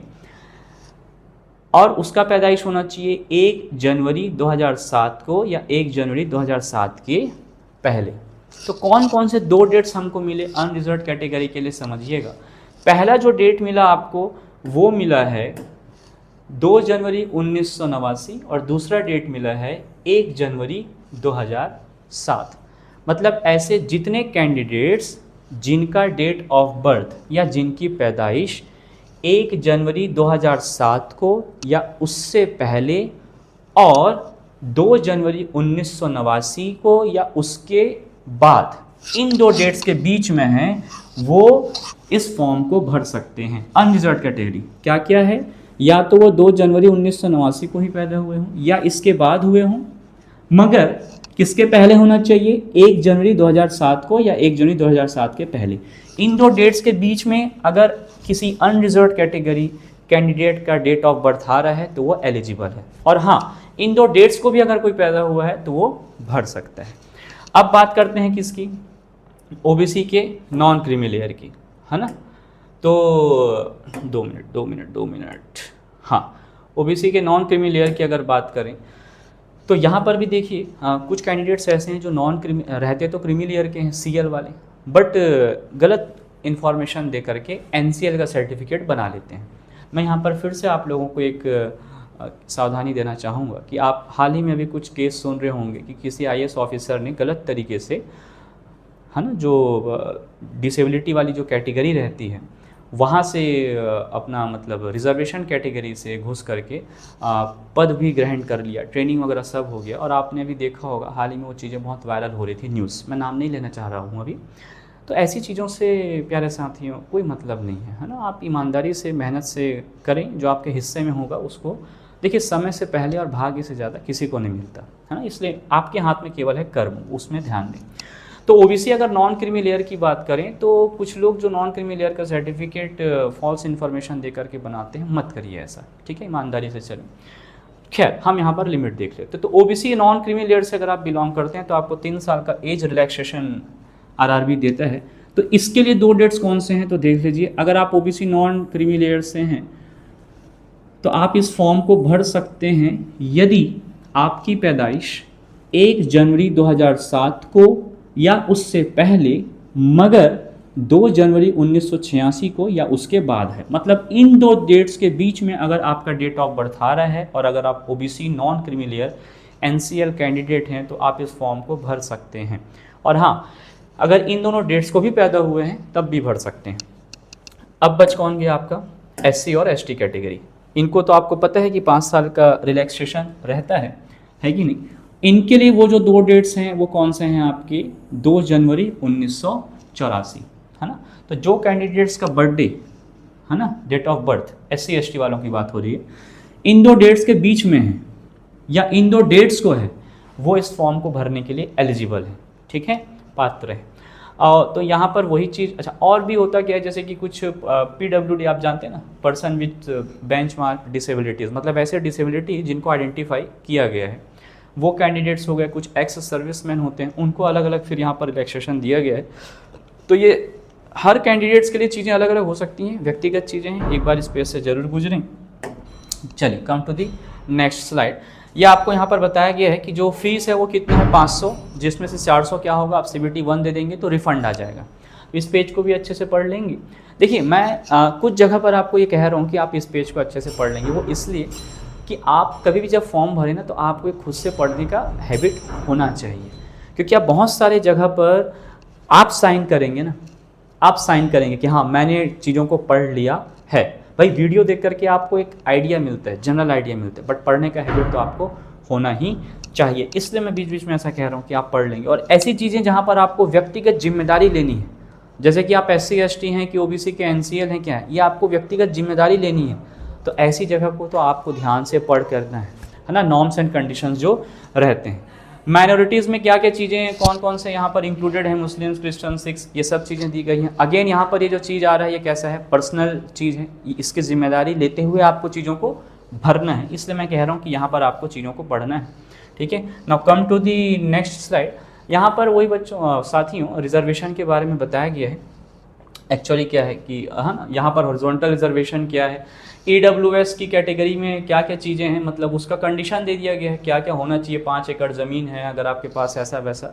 तो ये भी अब आपको देखिए, ये भी ऐसा चीज़ है जो आपको व्यक्तिगत जिम्मेदारी लेते हुए भरना है कि मैं EWS से बिलोंग कर रहा हूँ या इकोनॉमिकली वीकर सेक्शन से बिलोंग कर रहा हूँ कि नहीं कर रहा हूँ। इसलिए इन सारे पेजेस को आप सही तरीके से पढ़ करके अपने हिसाब से चीज़ों को करना है, जिम्मेदारी लेते हुए, ठीक है। ये सब भी वैसे ही है ना, ये सब वही है, क्वालिफिकेशन ये सब हम डिस्कशन में ले चुके हैं। ये PWD के लिए बताया है ना, जो विजुअली इम्पेयर्ड रहते हैं तो आपको वही असिस्टेंस जो प्रोवाइड करता है स्क्राइब वगैरह का, वो सारी चीज़ें यहाँ पर हैं। अब जो बेहद इम्पॉर्टेंट है, अभी तक तो हम एग्ज़ाम के पहले क्या क्या होने वाला है ना, फॉर्म भरना, ये सब चीज़ों को डिस्कस कर रहे थे, कौन भर सकता है कौन नहीं भर सकता, ये सब चीज़ें। अब एग्ज़ाम पर आ जाते हैं और अब मज़ा आएगा, ठीक है। अब देखिए सबसे पहले रिक्रूटमेंट प्रोसेस कैसा होता है। तो रिक्रूटमेंट प्रोसेस जो है कैटेगराइज मतलब स्टेप दे दिया है रेलवे ने। सबसे पहले होगा CBT 1 exam, first stage computer based test. फिर होगा second stage computer based test, जिसे हम क्या कहते हैं CBT 2। उसके बाद आएगा डॉक्यूमेंट वेरिफिकेशन और फिर क्या है आपका मेडिकल एग्जामिनेशन, ठीक है। ये 4 स्टेजेस एग्ज़ाम के हैं। अब 1 बाय 1 इसको हम देख लेते हैं, ठीक है। यहाँ पर भी देखिए information on the examination schedule, जो शेड्यूल है, जो वेन्यू है, ये सारी चीज़ें आपको रेलवे कम्युनिकेट करेगा। किन से कम्युनिकेट करेगा, RRB के वेबसाइट में भी चीज़ों को आप देख सकते हैं, या तो फिर आपको SMS आएगा या तो फिर आपको क्या आएगा, ईमेल आएगा। और आपकी तरफ से भी एक जिम्मेदारी बनती है कि RRB के वेबसाइट्स को आप एक रेगुलर इंटरवल में विजिट करते रहें। या तो इस चैनल में तो आपको अपडेट्स मिलते ही रहेंगी, इस नोटिफिकेशन से रिलेटेड जो भी नई चीज़ें आएंगी आपको अपडेट यहाँ पर मिलते रहेगा। तो उसके लिए तो खैर आप निश्चिंत रह सकते हैं, मगर फिर आपको भी कुछ अपनी जिम्मेदारी लेनी है तो RRB के वेबसाइट्स आप विजिट कर सकते हैं। यहाँ पर देखिए ड्यूरेशन कितना है, CBT 1 की अगर हम बात करें तो 90 मिनट्स हैं और क्वेश्चंस कितने हैं आपके 100 क्वेश्चन। 90 मिनट्स, क्वेश्चन कितने हैं 100 क्वेश्चन। तो लगभग आपको जो एक क्वेश्चन के लिए जो समय मिलेगा यहाँ पर लगभग वो कितना होने वाला है 54 सेकंड्स, ठीक है। 54 सेकंड्स आपको लगभग यहाँ पर एक क्वेश्चन के लिए समय मिलने वाला है। और दूसरा बात यहाँ पर ये है कि ये तो चलिए आपको जो समय मिलेगा औसत हम बात कर रहे हैं कि एक क्वेश्चन में 54 सेकंड्स आपको मिल जाएंगे। अब यहाँ पर सिलेबस को देख लीजिए। अब देखिए सिलेबस में मैं आपको ना एक चीज़ ये ऐड करना चाहूँगा कि ये जो 4 चीज़ें आप देख रहे हैं, mathematics, general intelligence and reasoning, general awareness और जनरल साइंस, ये 4 सेक्शन ऐसे हैं जो कि कॉमन है। कॉमन मतलब आपको यही सिलेबस SSC में भी मिल जाएगा, यही सिलेबस RRB NTPC लेते हैं उसमें मिल जाएगा, ALP होता है उसमें मिल जाएगा, CBT 1 वहाँ की अगर हम बात करें, या बैंक्स वगैरह के जो एग्ज़ाम्स होते हैं उनमें भी जो आपके सिलेबस ये मिल जाएंगे आपको। जितने भी स्टेट लेवल में जो व्यापम एग्ज़ाम्स होते हैं उसमें भी ये सिलेबस मिल जाएगा। स्टेट PCS के जो एग्ज़ाम्स होते हैं, जो CSAT का पेपर होता है उसमें भी ये सिलेबस मिल जाएगा। मतलब ना ये 4 पॉइंट ऐसा है, 4 सिलेबस जो एक्सपीरियंस्ड कैंडिडेट्स हैं वो जानते हैं, या जो 33 से 36 के बीच में होंगे वो तो डेफिनेटली जानते हैं कि ये 4 सब्जेक्ट्स ऐसे हैं, या ये जो 4 सेक्शंस ऐसे हैं जिनका तैयारी अगर आप एक बार अच्छे से कर लें तो ये आपको बहुत बार बेनिफिट, क्योंकि जितने एग्ज़ाम्स हो रहे हैं ना देश में, ठीक है, नॉन टेक्निकल एग्ज़ाम्स या टेक्निकल एग्ज़ाम्स का जो CBT 1 है उन सब में ये सिलेबस कॉमन है। तो इसलिए जो फ्रेशर है ना, जो पहली बार एग्ज़ाम दे रहे हैं या जिनका अनुभव अभी उतना नहीं है, वो समझ लें कि इन 4 को आप कर लें, ये आपको हमेशा काम में आने वाले हैं। सिर्फ इसी एग्ज़ाम में काम में आएंगे ऐसा नहीं, इवन यही सिलेबस फिर CBT 2 में भी रहेगा। तो आप एक जगह अच्छे से पढ़ लें, दोनों जगह बेनिफिट लें, और सिर्फ दोनों जगह ही नहीं, बहुत सारे एग्जाम्स में फिर ये चीज़ें काम में आएंगी। मैथमेटिक्स की बात करें तो ये सब वही है, नंबर सिस्टम आपकी जो 9 है ना, जनरली ये जो हाई स्कूल का मैथ्स 9-10 तक का जो मैथ्स रहता है उससे ही बिलोंग करता है। बोधमास, ब्रैकेट है ना, of, divide, multiplication, addition, subtraction, decimals, fractions, LCM, HCF, ratio, proportion, तो ये सारी चीज़ें यहाँ पर दी गई हैं। लेकिन मैं एक चीज़ यहाँ पर ऐड करना चाहता हूँ, जैसे कि मैंने कहा कि यही सिलेबस बैंक का भी रहता है। लेकिन साथियों होता क्या है ना कि जो बैंक का लेवल है वो थोड़ा नहीं, आजकल तो अच्छा ज़्यादा हो गया है ना। वैसे आरआरबी भी अपने लेवल को बढ़ा रहा है, बट फिर भी अभी भी बहुत डिफरेंस है बैंक के एग्ज़ाम्स में और आरआरबी के CBT 1 के एग्ज़ाम में। तो हमको क्या करना है ना, एग्ज़ाम पैटर्न को ध्यान में रखते हुए पढ़ना है। ऐसा नहीं कि आप इस टॉपिक में बिल्कुल एकदम डिटेलिंग में चले जाएं, क्योंकि एक ही टॉपिक से क्वेश्चंस नहीं आने हैं, आप समझ रहे हैं। रेलवे आपको उतना टफ क्वेश्चन नहीं देने वाला CBT 1 में, जनरली ऐसे क्वेश्चन ही देगा जिनका कैलकुलेशन इजीली हो जाए, क्योंकि एवरेज टाइम तो आप देख ही पा रहे हैं ना कितना निकल रहा है। एक क्वेश्चन में लगभग कितने निकल रहा है, 54 सेकंड्स। 54 सेकंड्स में तो 10-12 सेकंड तो आपको क्वेश्चन पढ़ने में लग जाएगा, है कि नहीं।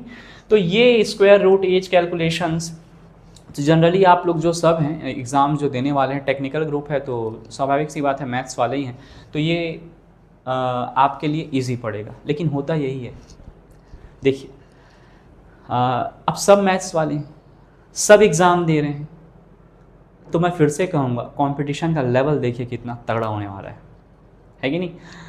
NTPC में क्या होता है कि जो नॉन टेक्निकल कैटेगरीज की एग्ज़ाम निकलती हैं उसमें क्या होता है ना कि भाई सब भरते हैं।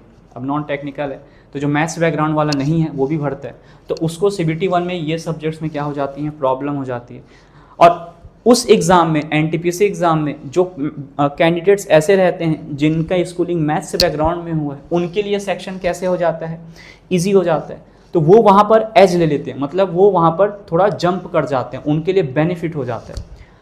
तो वो NTPC में ऐसा चल जाता है ना, तो आपके लिए बेनिफिट हो जाता है टेक्निकल वाले बंदों के लिए। बट ये एग्ज़ाम ही कैसा है, टेक्निकल ग्रुप कहते हैं, जितने लोग दे रहे हैं सब मैथ्स बैकग्राउंड वाले। अब आप ये समझिएगा कि यहाँ पर कंपटीशन का लेवल तो डेफिनेटली तगड़ा होने वाला है। तो चाहे पेपर इजी है चाहे पेपर टफ है, तो कट ऑफ का तो हम ऐसा कहेंगे कि वो डेफिनेटली ज़्यादा जाएगा ही। पेपर जितना इजी आएगा कट ऑफ उतना ज़्यादा जाएगा, पेपर जितना टफ आएगा कट ऑफ उतना कम आएगा। ये तो नॉर्मल चीज़ें आपको पता होंगी। जनरल इंटेलिजेंस एंड रीजनिंग, ये भी वही बेसिक कॉमन चीज़ें जो है ना, डायरेक्शन वाला रहता है, वेन डायग्राम वाला रहता है, जमलिंग है, डाटा इंटरप्रिटेशन, सफिशिएंसी। वैसे अगर इस चैनल में क्लासेस चलती हैं अगर, है ना, तो वो तो आपको डेफिनेटली नोटिफिकेशन के माध्यम से चीज़ें पता चली जाएंगी। तो एक एक टॉपिक्स वाइज हम चीज़ों को देखेंगे और रेलिवेंट ही चीज़ें पढ़नी है, इररेलिवेंट चीज़ें नहीं पढ़नी है। जितना रेलवे का लेवल है उससे थोड़ा सा लेवल आगे जा तक के हमको पढ़ना रहेगा। एकदम आगे जाने की भी ज़रूरत नहीं है, क्योंकि अगर आप उसमें एकदम आगे जाएंगे तो वो टाइम लेगा, और अगर वो टाइम ले रहा है तो दूसरे में टाइम कम होगा, और टाइम एक्चुअली यहाँ पर कम ही है, लिमिटेड टाइम में चीज़ों को करना है। फिर मैं यहाँ पर आपको एक चीज़ और अपने अनुभव से बताना चाहूँगा कि आपके लिए ऐसे समय में लाइव क्लास बेनिफिशियल रहता है कि रिकॉर्डेड। तो मैं यहाँ पर आपको कह ही देता हूँ, है ना, कि रिकॉर्डेड ऐसे समय में ना रिकॉर्डेड लेक्चर्स ज़्यादा काम में आते हैं। आप ना थोड़ा सा इसको ऐसे समझिएगा, ठीक है। जो एक्सपीरियंस कैंडिडेट्स हों मेरे बात को तुरंत अभी समझ गए होंगे, बट जो फ्रेशर्स हैं वो समझिएगा कि लाइव क्लासेस में क्या होता है। सपोज करिए आप कोई मैथ्स पढ़ा रहे हैं या कोई टेक्निकल सब्जेक्ट्स चल रहे हैं सपोज करिए, तो उस सब्जेक्ट के जो लाइव क्लास में जो टॉपिक चल रहा है वो टॉपिक आपको ऑलरेडी आता हुआ है, मतलब आपका कमांड अच्छा है उन टॉपिक्स में से, है ना। अब सपोज करें कि कोई साइंस पढ़ा रहा है और साइंस में फिजिक्स का टॉपिक चल रहा है, और फिजिक्स के टॉपिक में मान लो चलिए चल रहा है ग्रेविटेशन। क्या चल रहा है, ग्रेविटेशन चल रहा है। अब कोई बंदा है जिसको ग्रेविटेशन एकदम क्लियर है, अपने टाइम में जब वो पढ़ता था तो उसको ग्रेविटेशन का कॉन्सेप्ट एकदम क्लियर है। अब लाइव क्लास में पता चला 1 घंटे ग्रेविटेशन ही चल रहा है। अब वो 1 घंटे क्या कर रहा है, बस उसको देख रहा है ना, कि भाई कुछ तो नया पता चले, या कुछ ऐसा हो जाए कि नया टॉपिक कब से चालू हो जाए, क्या पता। लाइव क्लास का तो कुछ रहता, हम पता नहीं लगा सकते, है ना। या सर बोल दें कि 1 घंटे के बाद दूसरा होगा, बट फिर भी कहने का मतलब यह है कि आप 1 घंटा बंध जाएंगे उसमें। और आप ऐसा भी नहीं कर सकते कि आप उसमें स्पीड बढ़ा दें कि भाई ये चीज़ मेरे को आ रही है तो मैं स्पीड बढ़ा दूं। तो आपका समय प्यारे साथियों अभी बहुत कम है, समय लिमिटेड टाइम है आपके पास। यही चीज़ अगर आप रिकॉर्डेड क्लास में करते हैं और अगर आप देखते हैं कि भाई शुरू के 1 घंटे जो है सर क्या पढ़ा रहे हैं, ग्रेविटेशन पढ़ा रहे हैं, तो आपको ग्रेविटेशन का एक क्विक रिवीजन लेना है, तो आप क्या करिए, रिकॉर्डेड लेक्चर है, वीडियो को 2x स्पीड में चला दीजिए, तो आपका जो 1 घंटे का चीज़ था वो किस में रिड्यूस हो गया, आधे घंटे में रिड्यूस हो गया। साथ ही साथ कुछ ऐसे जगह पर हैं जहाँ पर आपको लगता है कि और फॉरवर्ड करना है, स्क्रॉल कर देना है, आप वीडियो को स्क्रॉल कर लीजिए, फिर उस टॉपिक से देखना चालू करिए जहाँ पर आपका कमांडिंग कम है। आप समझ रहे हैं मैं क्या कह रहा हूँ। तो इस तरीके से आपको ना अपने लिए समय को ध्यान में रखते हुए ऐसा करना है। बट ये फैसिलिटीज़ 2x स्पीड की फैसिलिटी, 1.5x स्पीड की फैसिलिटी, ये आपको लाइव क्लास में नहीं मिलने वाली। ठीक, समझ रहे हैं, इस चीज़ को मैं ध्यान में रखती है और ये बिल्कुल फैक्चुअल बात है, कुछ लोग इसे समझ रहे होंगे अभी। तो ये आपका सिलेबस है ना, जनरल इंटेलिजेंस एंड रीजनिंग। फिर आता है जनरल अवेयरनेस। देखिए जनरल अवेयरनेस वाला जो पार्ट है ना, वो ऐसा है कि ये तो लिख देता है कि भाई करंट अफेयर्स। अच्छा, करंट अफेयर्स जैसे कि अभी ओलंपिक्स वगैरह चल रहे थे, इससे तो डेफिनेटली क्वेश्चन बन सकते हैं, बट फिर भी 6 से 7 महीने का करंट अफेयर्स आपको करके चलना है। अब देखिए एक शब्द है ये इंडियन ज्योग्राफी। अब बताओ, इंडियन ज्योग्राफी सिर्फ लिख दिया इंडियन ज्योग्राफी, ये तो एंडलेस है, अंतहीन है। आप इसको कंप्लीट कर सकते हैं, नहीं कर सकते।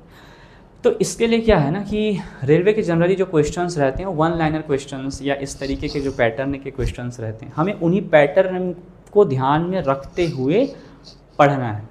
तो स्पीडी पब्लिकेशन की कुछ बुक्स आती हैं रेलवे के लिए, वो मतलब बेनिफिट आपको उससे मिलेगा। पहले वो हिंदी में आती थी, अभी मुझे नहीं पता वो इंग्लिश में आती है कि नहीं। तो जो इंग्लिश वाले कैंडिडेट हैं वो भी हिंदी में ले सकते हैं, क्योंकि जो उसका 1 लाइनर क्वेश्चन रहता है वो बहुत ही अच्छा रहता है, आप प्रैक्टिस कर सकते हैं उसका।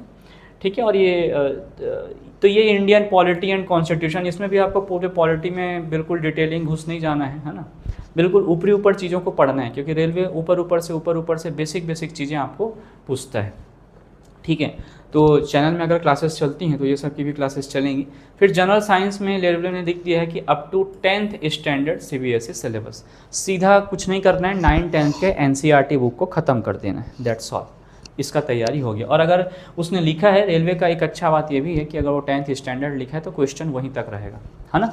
ठीक है, उससे आगे नहीं जाने वाला। तो देखिए मैथ्स जो है वो 30 marks, general intelligence and reasoning आपका जो है वो कितना हो गया, 25 मार्क्स हो गया। जनरल साइंस भी है वो कितना हो गया, 30 मार्क्स। तो जो सबसे वेटेज कम कितना है आपका, 15 मार्क्स कितना है, जनरल अवेयरनेस का। तो आप इसको ना बिल्कुल एकदम डिटेलिंग में पढ़ने की ज़रूरत नहीं है ना। 1 लाइनर क्वेश्चन जितने तैयार हो सकते हैं वो आपको यहाँ से करना है जनरल अवेयरनेस से, और उसका वेटेज भी सबसे कैसा है, कम है। बाकी इन सब में तो आपको ऐसा तैयारी करना है कि एक भी क्वेश्चन ना छूटे, क्योंकि कंपटीशन तगड़ा है साथियों, है कि नहीं। चलिए यहाँ पर फिर आ जाते हैं CBT 2 में, सेकंड स्टेज CBT। तो यहाँ पर CBT 2 में देखिए क्या बोल रहा है कि सपोज करिए 15 टाइम्स जो आपका वैकेंसी है वो ले रहेगा, है ना। मैं क्या कह रहा हूँ समझा रहा हूँ।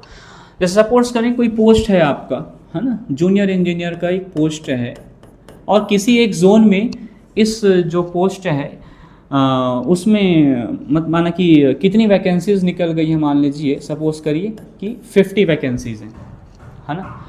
तो CBT 1 में तो लाखों लोग एग्ज़ाम देंगे, तो इस पोस्ट के लिए CBT 2 में से कितने लोगों को सेलेक्ट करेगा, तो बोल रहा है कि जितनी भी वैकेंसी हैं उनका 15 टाइम्स। तो वैकेंसी कितना है, 50 वैकेंसी, तो इसका 15 टाइम्स कितना हो जाएगा, ये हो जाएगा 750। मतलब कि CBT 1 में से 750 लोगों को जो RRB है वो एलिजिबल मानेगा, किस में जाने के लिए, CBT 2 में जाने के लिए। और ये 750 लोग कौन से होंगे, मेरिट लिस्ट से ऊपर से देखते आएंगे, टॉप रैंक होल्डर्स।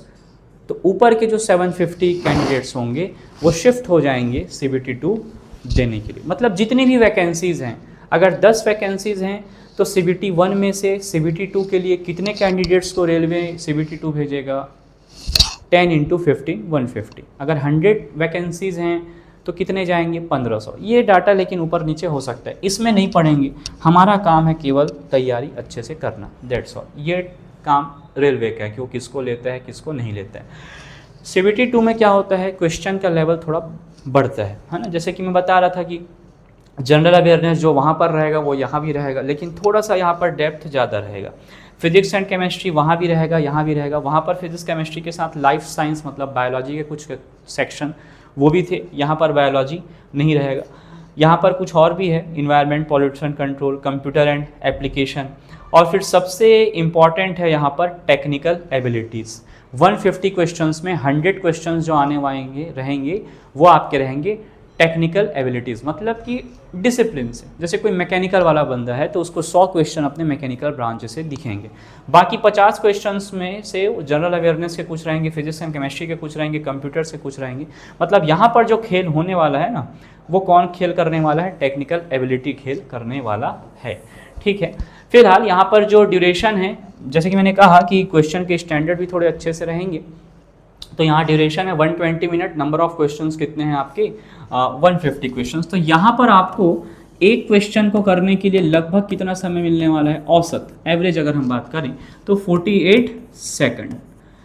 वहाँ पर कितना मिल रहा था एक क्वेश्चन के लिए? 54 सेकंड। तो 6 सेकंड कम हो गए, बहुत मैटर करता है। ठीक है, एवरेज अगर देखेंगे तो ये देखिए इसका सिलेबस फिर से यहाँ पर दे दिया गया है और सब्जेक्ट और यहाँ पर मार्क्स दे दिया गया है। ये जो मार्क्स है थोड़े ऊपर नीचे हो सकते हैं, जैसे कहीं 15 क्वेश्चन लिखा है तो हो सकता है वहाँ पर 12 ही क्वेश्चन आ जाए, इट्स ओके। तो बचे 3 क्वेश्चन को किसी और सेक्शन में ज़्यादा कर देगा। तो जनरल अवेयरनेस अगेन कितना हो जाएगा? 15 क्वेश्चन, हर एक क्वेश्चन 1 मार्क का, तो टोटल मार्क्स इतने हो गए 15 marks. Physics and chemistry 15, computer वाले हो गए 10, environment pollution control 10, technical abilities 100। ये इंपॉर्टेंट है, टेक्निकल एबिलिटीज़ 100। और एक चीज़, CBT 1 में आपको कैलकुलेटर नहीं मिलेगा। कैलकुलेटर मतलब वहाँ कोई ऑनलाइन आपको कैलकुलेटर नहीं दे देगा, कंप्यूटर स्क्रीन में ही कैलकुलेटर रहता है। तो ये CBT 1 में व्यवस्था नहीं रहेगी, बट CBT 2 में आपको स्क्रीन पर कैलकुलेटर डिस्प्ले होना चालू हो जाएगा, क्योंकि टेक्निकल क्वेश्चंस रहेंगे, आप उनको वहाँ पर उनके जो आंसर्स निकालने के लिए उस कैलकुलेटर का हेल्प लोगे। कैलकुलेटर भी उसी आपके जो कंप्यूटर है जिसमें आप टेस्ट दे रहे हैं उसी के मॉनिटर में रहेगा, आपको उसको यूज़ करना रहेगा माउस का यूज़ करते हुए। ठीक है, तो virtual calculator will be made available on the computer monitor during second stage CBT। चलिए, अब यहाँ पर जैसे कि मैं आपको बता रहा था, जो एग्ज़ाम ग्रुप है ना, हमने डिस्कस किया था ना कि भाई ये एग्ज़ाम ग्रुप वाले इतने सारे जो पोस्ट हैं उनके लिए चीज़ों को भर सकते हैं। तो यहाँ पर वही बता दिया, जो एग्ज़ाम ग्रुप है मैकेनिकल एंड एलाइड इंजीनियरिंग। ठीक है, अब इस एग्ज़ाम ग्रुप में कौन कौन से इंजीनियरिंग वाले आ रहे हैं पहले हम वो देख लेते हैं, उसके बाद ये एग्ज़ाम ग्रुप वाला कौन कौन से पोस्ट को भर सकता है वो देख लेंगे। तो यहाँ पर क्या बताया गया है इस स्लाइड में कि भाई मैकेनिकल एंड अगर अलाइड इंजीनियरिंग लिख दिया है किसी पोस्ट के आगे, इसका मतलब कौन कौन से डिग्री वाले उसको भर सकते हैं। तो कौन कौन से डिग्री वाले भर सकते हैं? देखिए, मैकेनिकल इंजीनियरिंग है, production engineering, automobile, manufacturing, mechatronics, industrial, machining, tools and machining, tools and die making, और इनका कोई भी कॉम्बिनेशन। तो ये सारे के सारे क्या किस ग्रुप में आ जाएंगे? Mechanical and allied engineering. मतलब किसी भी पोस्ट में अगर ये रिक्वायरमेंट है tools and die making engineering, है ना, तो एग्ज़ाम ग्रुप कौन सा हो जाएगा? Mechanical and allied engineering. तो फॉर्म भरने के टाइम भी आपको ये बड़े आसानी से चीज़ें क्लियर हो जाएंगी, इसमें कोई इशू नहीं है। उसके बाद फिर क्या है आपका? इलेक्ट्रिकल एंड अलाइड इंजीनियरिंग में ये 2 हैं, फिर इलेक्ट्रॉनिक्स एंड अलाइड इंजीनियरिंग में ये दे दिए। तो आप अपने अपने सेक्शन वाइज चीज़ों को देख करके चलेंगे, है ना। और यहाँ पर एग्ज़ाम ग्रुप CMA में BSc है, फिर केमिस्ट्री एंड फिजिक्स में जो भी BSc वाले हैं वो इसको भरेंगे। तो ये केमिकल एंड मेटलर्जिकल सुपरवाइजर का दिया है, और आपको पता है ये वाला जो पोस्ट है या ये वाला जो एग्ज़ाम ग्रुप है ये किसको बिलोंग करेगा? लेवल 7। लेवल 7 वाले के लिए ये इंपॉर्टेंट रहेगा। ठीक है, तो फॉर्म भरने के टाइम ये चीज़ें आपको और क्लियर हो जाएंगी, वहाँ पर डिस्प्ले हो जाएगा कि आप इस एग्ज़ाम ग्रुप में हैं तो कौन कौन से पोस्ट को भर सकते हैं, आप उस हिसाब से कर सकते हैं। तो केवल आपको एक चीज़ करना है कि आपको अपना डिग्री देखना है और आप किस एग्ज़ाम ग्रुप से बिलोंग कर रहे हो ये देखना है ना। जैसे यहाँ पर आप किसी का भाई कम्युनिकेशन इंजीनियरिंग वाला है, कम्युनिकेशन इंजीनियरिंग वाला, तो किस एग्ज़ाम ग्रुप में बिलोंग करेगा? इलेक्ट्रॉनिक्स एंड अलाइड इंजीनियरिंग में। तो जाहिर सी बात है वो उसी पोस्ट के लिए भर सकता है जो इस एग्ज़ाम ग्रुप से बिलोंग करेगा। क्लियर है? चलिए नेक्स्ट स्लाइड में आ जाते हैं। ये रेलवे मार्क्स कैसे निकालता है? तो ये रेलवे का टेंशन है, यह हमको नहीं सोचना है, हमको तो केवल कर्म करना है, एग्ज़ाम देना है। ठीक है, इसके बाद फिर वही है PWD वाले कैंडिडेट्स के लिए। हाँ, यहाँ पर रेलवे के ऑफिशियल वेबसाइट्स दिए गए हैं, टोटल 21 जोन्स हैं, उन सब के ऑफिशियल वेबसाइट्स हैं। तो आप जिस जोन से भरना चाहें उसके वेबसाइट पर जा करके कर लेंगे। ठीक है, ठीक, वही सब चीज़ें दी गई है, हम ऑलरेडी ये सब चीज़ों को डिस्कशन में ले चुके हैं, है ना। यहाँ पर भी फ्री ट्रैवल फैसिलिटी वगैरह मैंने आपको बताया था कि आपको आइडेंटिटी प्रूफ के साथ चलना है, जो SC ST कैंडिडेट को फ्री पास ईमेल करेगा रेलवे जो है ना। फिर यहाँ पर भी वेरिफिकेशन ऑफ ओरिजिनल डॉक्यूमेंट्स, ये तो बाद के स्टेजेस के एग्ज़ाम वगैरह जिनका क्लियर हो गया है, मेडिकल वगैरह हो गया, ये उस समय की चीज़ें हैं, है ना। ये पेज भी वैसा ही है, कोई खास इन्फॉर्मेशन इसमें अभी के लिए नहीं है। यहाँ पर फिर देखिए रेलवे वाला फॉर्मेट भी दे देता है कास्ट सर्टिफिकेट जो SC/ST कैंडिडेट्स हैं उन लोग के लिए। तो जो भी SC/ST कैंडिडेट्स हैं उनको पता है कि इसको किस तरीके से करना है ना, तो उसमें नहीं जाएंगे। तो यहाँ पर अब आगे की जो स्लाइड्स हैं उनमें इस तरीके से ही फॉर्म्स वगैरह दिए गए हैं। तो मैं थोड़ा सा इसको आगे बढ़ा रहा हूँ अभी। यहाँ से फिर क्या चालू हो रहा है देखते हैं। सिलेबस, हाँ वेरी इंपॉर्टेंट। जो CBT 2 में आपने देखा था कि 50 मार्क्स के तो वही नॉन टेक्निकल सब्जेक्ट्स थे, इन्वायरमेंटल पॉल्यूशन कंट्रोल, वही फिर आपका जनरल अवेयरनेस है ना, फिजिक्स एंड केमिस्ट्री के 50 नंबर के थे। लेकिन जो बचे टोटल 150 क्वेश्चन थे, तो बच कितने रहे थे आपके 100 क्वेश्चन। 100 क्वेश्चन कितने आ रहे थे टेक्निकल एबिलिटीज़ के, मतलब अपने अपने एग्जाम ग्रुप के हिसाब से वो 100 क्वेश्चन। कोई मैकेनिकल वाला है तो उसके मैकेनिकल के 100 क्वेश्चन आएंगे, सिविल वाला है तो सिविल के 100 क्वेश्चन, इस तरीके से। तो उसका सिलेबस दिया हुआ है आपका, है ना। Syllabus for civil and allied engineering exam group JE, ये सिविल वालों के लिए हो गया, क्लियर। वैसे ही आगे देखेंगे तो ये फिर आपका जो है ये आपका हो गया इलेक्ट्रिकल एंड अलाइड। तो आप जिस भी इंजीनियरिंग वाले हैं, अगर आप इलेक्ट्रिकल वाले हैं तो आप इस वाले का देख लीजिए, है ना। तो आपको देखना पड़ेगा कि आप कौन से डिग्री है आपके पास, ठीक है। जैसे कि मैंने अभी आपको एक एग्जांपल दिया था, किसी के पास कम्युनिकेशन इंजीनियरिंग की डिग्री है, तो वो कौन से ग्रुप को बिलोंग कर रहा था, इलेक्ट्रॉनिक्स ग्रुप को बिलोंग कर रहा था। तो वो कौन सा सिलेबस देखेगा, इलेक्ट्रॉनिक्स वाला सिलेबस देखेगा, इलेक्ट्रॉनिक्स एंड अलाइड इंजीनियरिंग वाला सिलेबस देखेगा। मतलब वो आगे आपको दिखेगा इलेक्ट्रॉनिक्स एंड अलाइड इंजीनियरिंग। कहाँ गया electronics and allied engineering, electronics and allied engineering, अरे इलेक्ट्रॉनिक्स एंड अलाइड कहाँ गया, पीछे छूट गया क्या।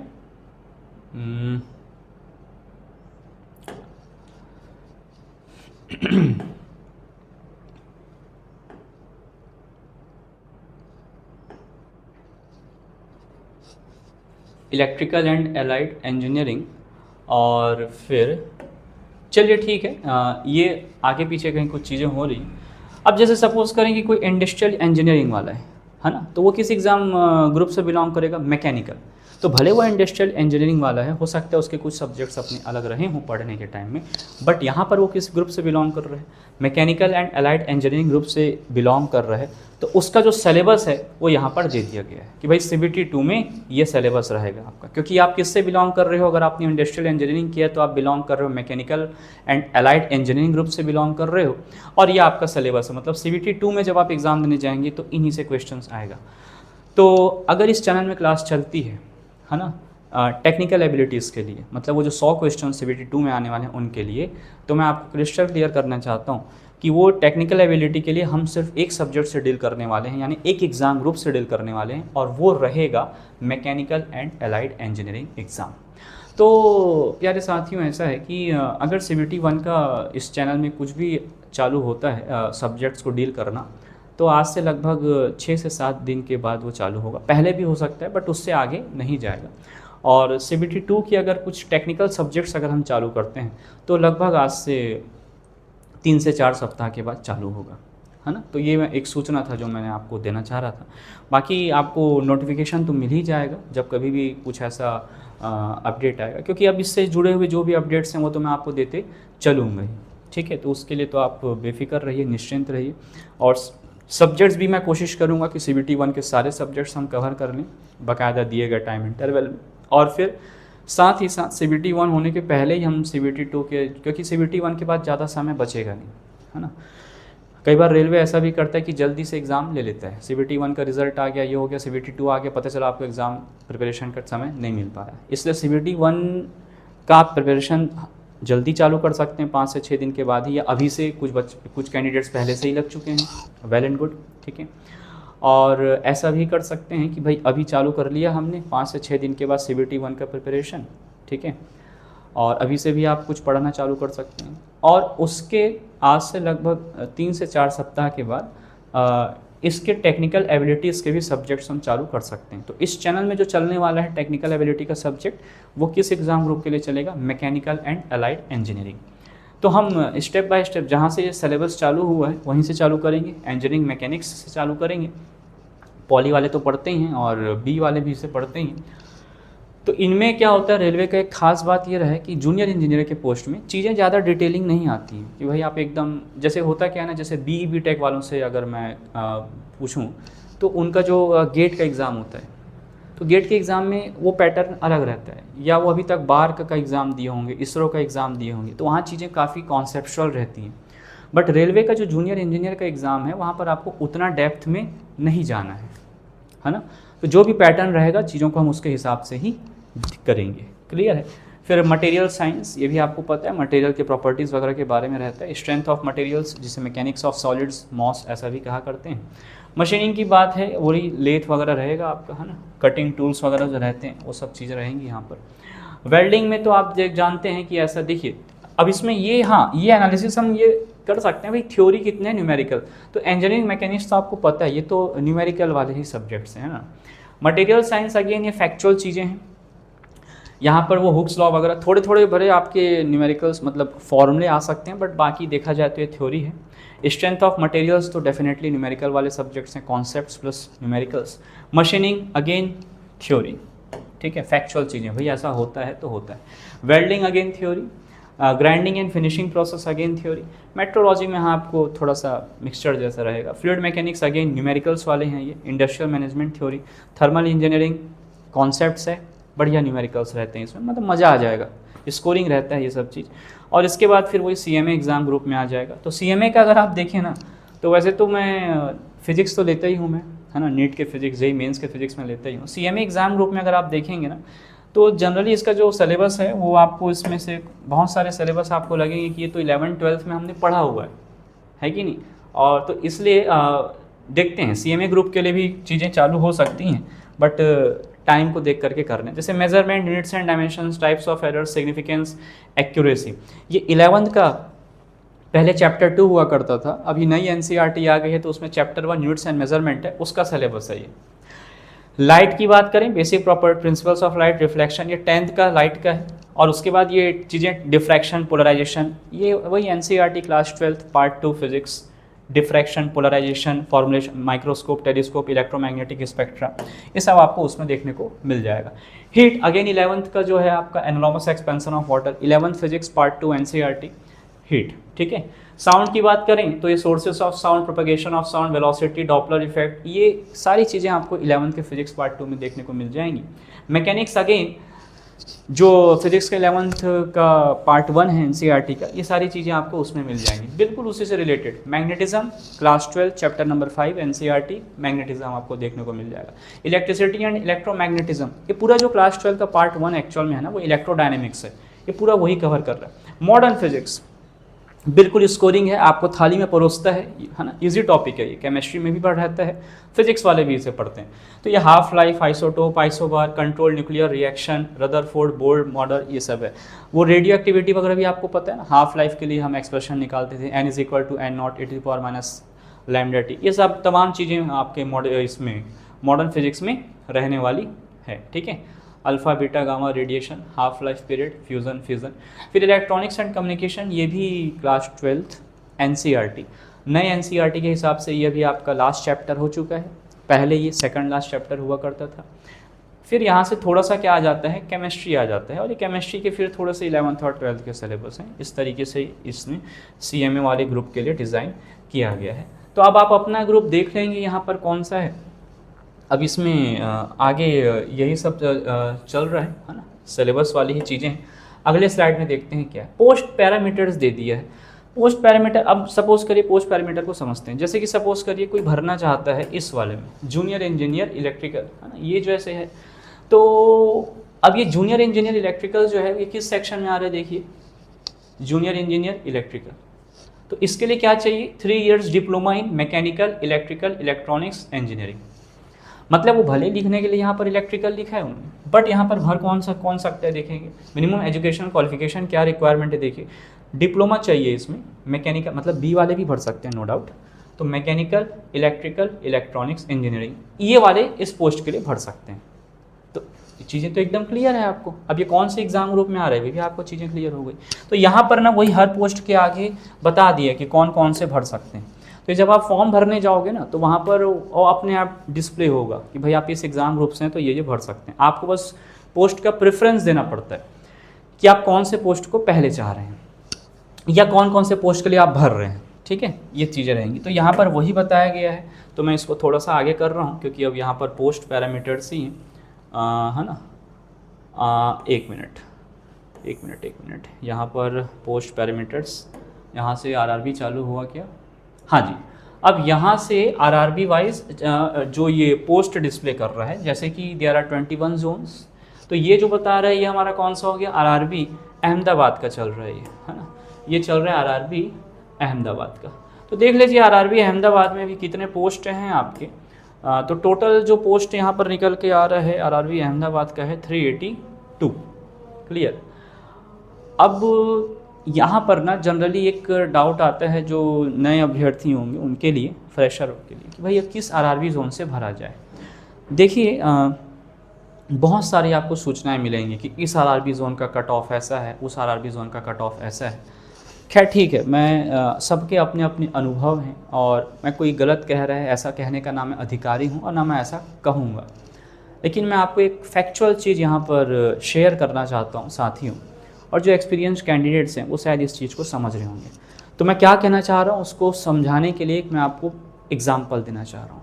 हाल ही में जो लोकसभा चुनाव हुआ था, है ना, उसमें बताइए बड़े बड़े न्यूज़ चैनल्स के साथ मिल करके और अच्छे एक ऑथेंटिक बोलना चाहिए एक सर्वे किया गया था, एग्जिट पोल, और हर एग्जिट पोल ने यही बताया था कि बीजेपी की जो गवर्नमेंट है वो मेजॉरिटी में आ रही है। मतलब 300 से नीचे तो किसी ने कहा ही नहीं था। अब आप सोच सकते हैं कितने बड़े लेवल पे एक प्रेडिक्शन तैयार किया गया था, है कि नहीं। बट जो रिज़ल्ट आया आप सभी जानते हैं रिज़ल्ट क्या आया। मैं ये नहीं कह रहा हूँ कि उसमें क्या त्रुटि हुई, क्या ये हुई ना, जितने एग्जिट पोल्स हैं इनके पहले के रिज़ल्ट सही रहे हैं, तभी तो हम उन पर ट्रस्ट कर रहे थे। बट इस बार चीज़ें क्या हो गई, बदल गई।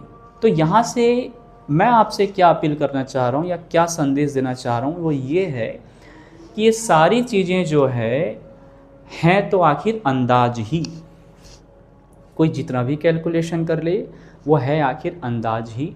वास्तविकता कई बार बिल्कुल सरप्राइजिंग हो सकती है, आश्चर्यजनक हो सकती है, वास्तविकता बिल्कुल हो सकती है। तो इसीलिए ना अभी जितने भी लोग आपको अभी से बताने लग गए होंगे अगर कि भाई ये है ना कट ऑफ रहेगा इस आरआरबी का, ये इसका रहेगा, और ये चीज़ें चलती रहेंगी। देखिएगा आप इस CBT 1 एग्ज़ाम देके आए नहीं रहेंगे और इतने सारा भाई ये कट ऑफ होने वाला है, वो कट ऑफ, ये सब कट ऑफ के झमेले में मत पड़िए, है ना। ये कोई भी प्रेडिक्ट नहीं कर सकता। मैं यही कह रहा हूँ ना, इतना बड़ा जब एग्जिट पोल गलत हो गया यहाँ पर, तो फिर ये कट ऑफ क्या चीज़ है, ये ऊपर नीचे हो सकती है, इसके झंझट में नहीं पड़िए। आपको आरआरबी जोन देखना है तो आप 2 क्राइटेरिया देखिए, बहुत से पॉइंट्स हो सकते हैं जोन को सेलेक्ट करने के और डिससेलेक्ट करने के, आप अपने चिंतन के अनुसार करिएगा और सर्वे करके करिएगा। बट 2 पॉइंट जो मैं देना चाहता हूँ वो मैं दे देता हूँ, है ना। पहला पॉइंट ये है कि भाई आप अपनी पोस्टिंग किस इलाके में चाह रहे हैं, है ना। अब जैसे कोई व्यक्ति है, कोई गुजरात में ही रहता है, परिवार उसका गुजरात में है ना, उसका जो भी है, उसके माता पिता भाई बहन सब गुजरात में है, उसको परिवार की ज़रूरत है, परिवारजनों को उसकी ज़रूरत है। आखिर आप जॉब कर किस ले रहे हैं, अपने लाइफ में स्टेबिलिटी लाने के लिए। स्टेबिलिटी क्या सिर्फ पैसे से आ जाएगी क्या? नहीं, है ना। बहुत सारे पैरामीटर्स होते हैं एक संतुष्ट जीवन जीने के, है कि नहीं, समृद्ध जीवन जीने के, जिनमें से परिवार की भूमिका मेरे अनुसार अहम है। तो अगर आप इस तरीके की प्रायोरिटी सेट करते हैं तो जो बंदा जिसका घर गुजरात में है, गांधीनगर में है जिसका घर, तो वो कहाँ से भरने की कोशिश करेगा कि वो अपने घर से पास रहे, तो वो आरआरबी अहमदाबाद जोन से भरना चाहेगा। किसी के अगर छत्तीसगढ़ में है, वो चाहता है कि भाई उसके घर में उसकी ज़रूरत है तो उसका रीच अपने घर से आना जाना वो कर सके, तो कोशिश करेगा कि वो आरआरबी बिलासपुर में भरे, आरआरबी बिलासपुर जोन में भरे, ताकि उसका पोस्टिंग बिलासपुर जोन में साउथ ईस्ट सेंट्रल रेलवे या सेंट्रल रेलवे में हो। तो ये एक क्राइटेरिया हो गया कि आप अपने पर्सनल लाइफ से चीज़ों को क्या चाह रहे हैं, है ना। तो ये पर्सनल लाइफ क्या चाह रहे हैं या लाइफ स्टाइल आप कैसा रखना चाह रहे हैं, ये पहला क्राइटेरिया। दूसरा जीवन का जो पहलू है वो कौन सा है आपका, प्रोफेशनल लाइफ आप कैसा चाह रहे हैं। अब प्रोफेशनल लाइफ मेरा कहने का मतलब ये है कि यहाँ पर ना कुछ पोस्ट ऐसे होंगे जो कि आपको देखेंगे, जैसे सपोज करिए एक मैं एग्जांपल ले रहा हूँ यहाँ पर कि कोई junior engineer, sorry sorry sorry sorry sorry कोई चाह रहा है कि इससे कोई भाई जॉब प्रोफाइल किसी ने देख लिया, वो चाह रहा है कि जूनियर इंजीनियर EMU या इसमें अपना क्या बोलना चाहिए ATRS में, ये जो लिखा हुआ है ना, ये वाला पोस्ट चाह रहा है। देखिए जूनियर इंजीनियर ब्रैकेट में क्या लिखा हुआ है EMU एंड TRS। मैं आपको एक एग्जांपल दे रहा हूँ, लेकिन वो क्या, और वो बिलोंग करता है किससे, जनरल कैटेगरी यानी अनरिजर्व कैटेगरी से। तो अब ये देखता है कि भाई उसको चाहिए ये पोस्ट, उसने जॉब प्रोफाइल देख रखा है कि भाई इसको ये काम करना पड़ता है और ये काम मेरे लिए ठीक रहेगा, तो प्रोफेशनल लेवल पे वो चाह रहा है कि उसको ये वाला पोस्ट चाहिए, junior engineer EMU and TRS। लेकिन वो देखता है कि इस पोस्ट के लिए SC वाले कैटेगरी में कितना, मतलब यहाँ पर पोस्ट कितना दिया हुआ है, 0।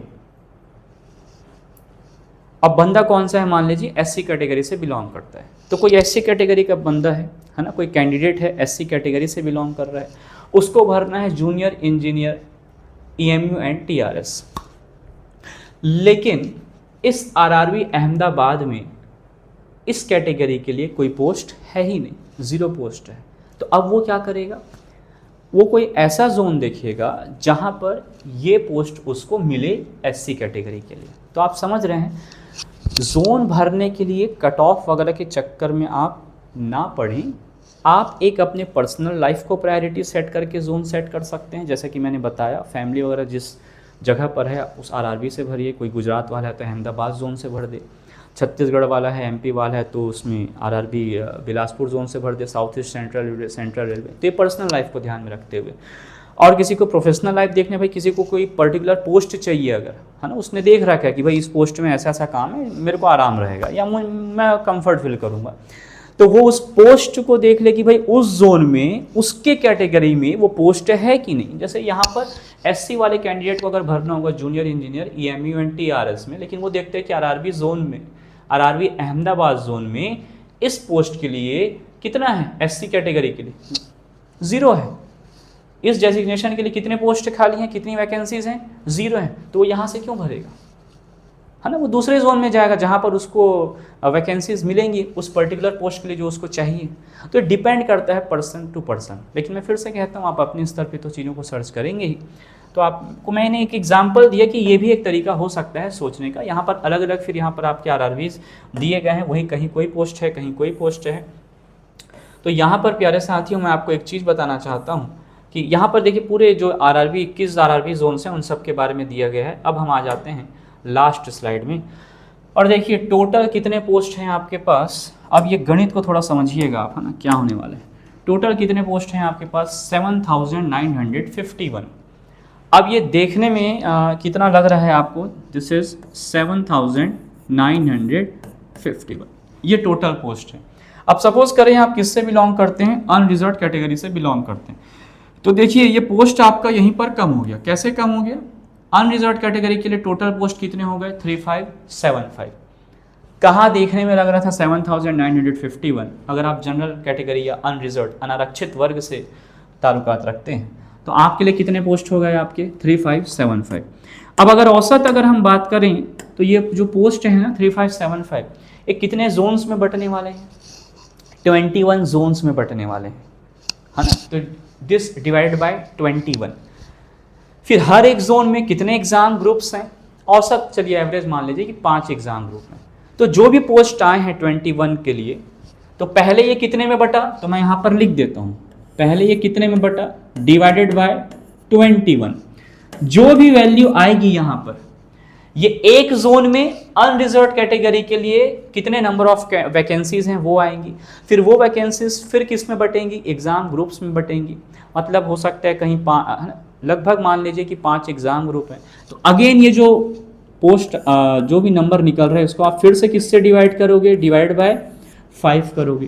तो ये ऐसे कम होते होते अंत में केवल कितना बचेगा आपका, 35 से 40 पोस्ट बचेगा। मतलब ये जो प्रोसीजर को फॉलो करेंगे आप, 3575 डिवाइड बाय 21। क्यों 21 से डिवाइड किया, क्योंकि 21 क्या है हमारे पास, जोन्स हैं, इतने जोन्स हैं आपके पास। तो भाई एक जोन में कितने आएंगे, 3575 डिवाइड बाय 21। ठीक है, तो करके दिखा देता हूँ मैं आपको कि कितना हो जाएगा ये, है ना। तो क्या है कि चीज़ें क्लियर हो जाएंगी तो ठीक है। ठीक है,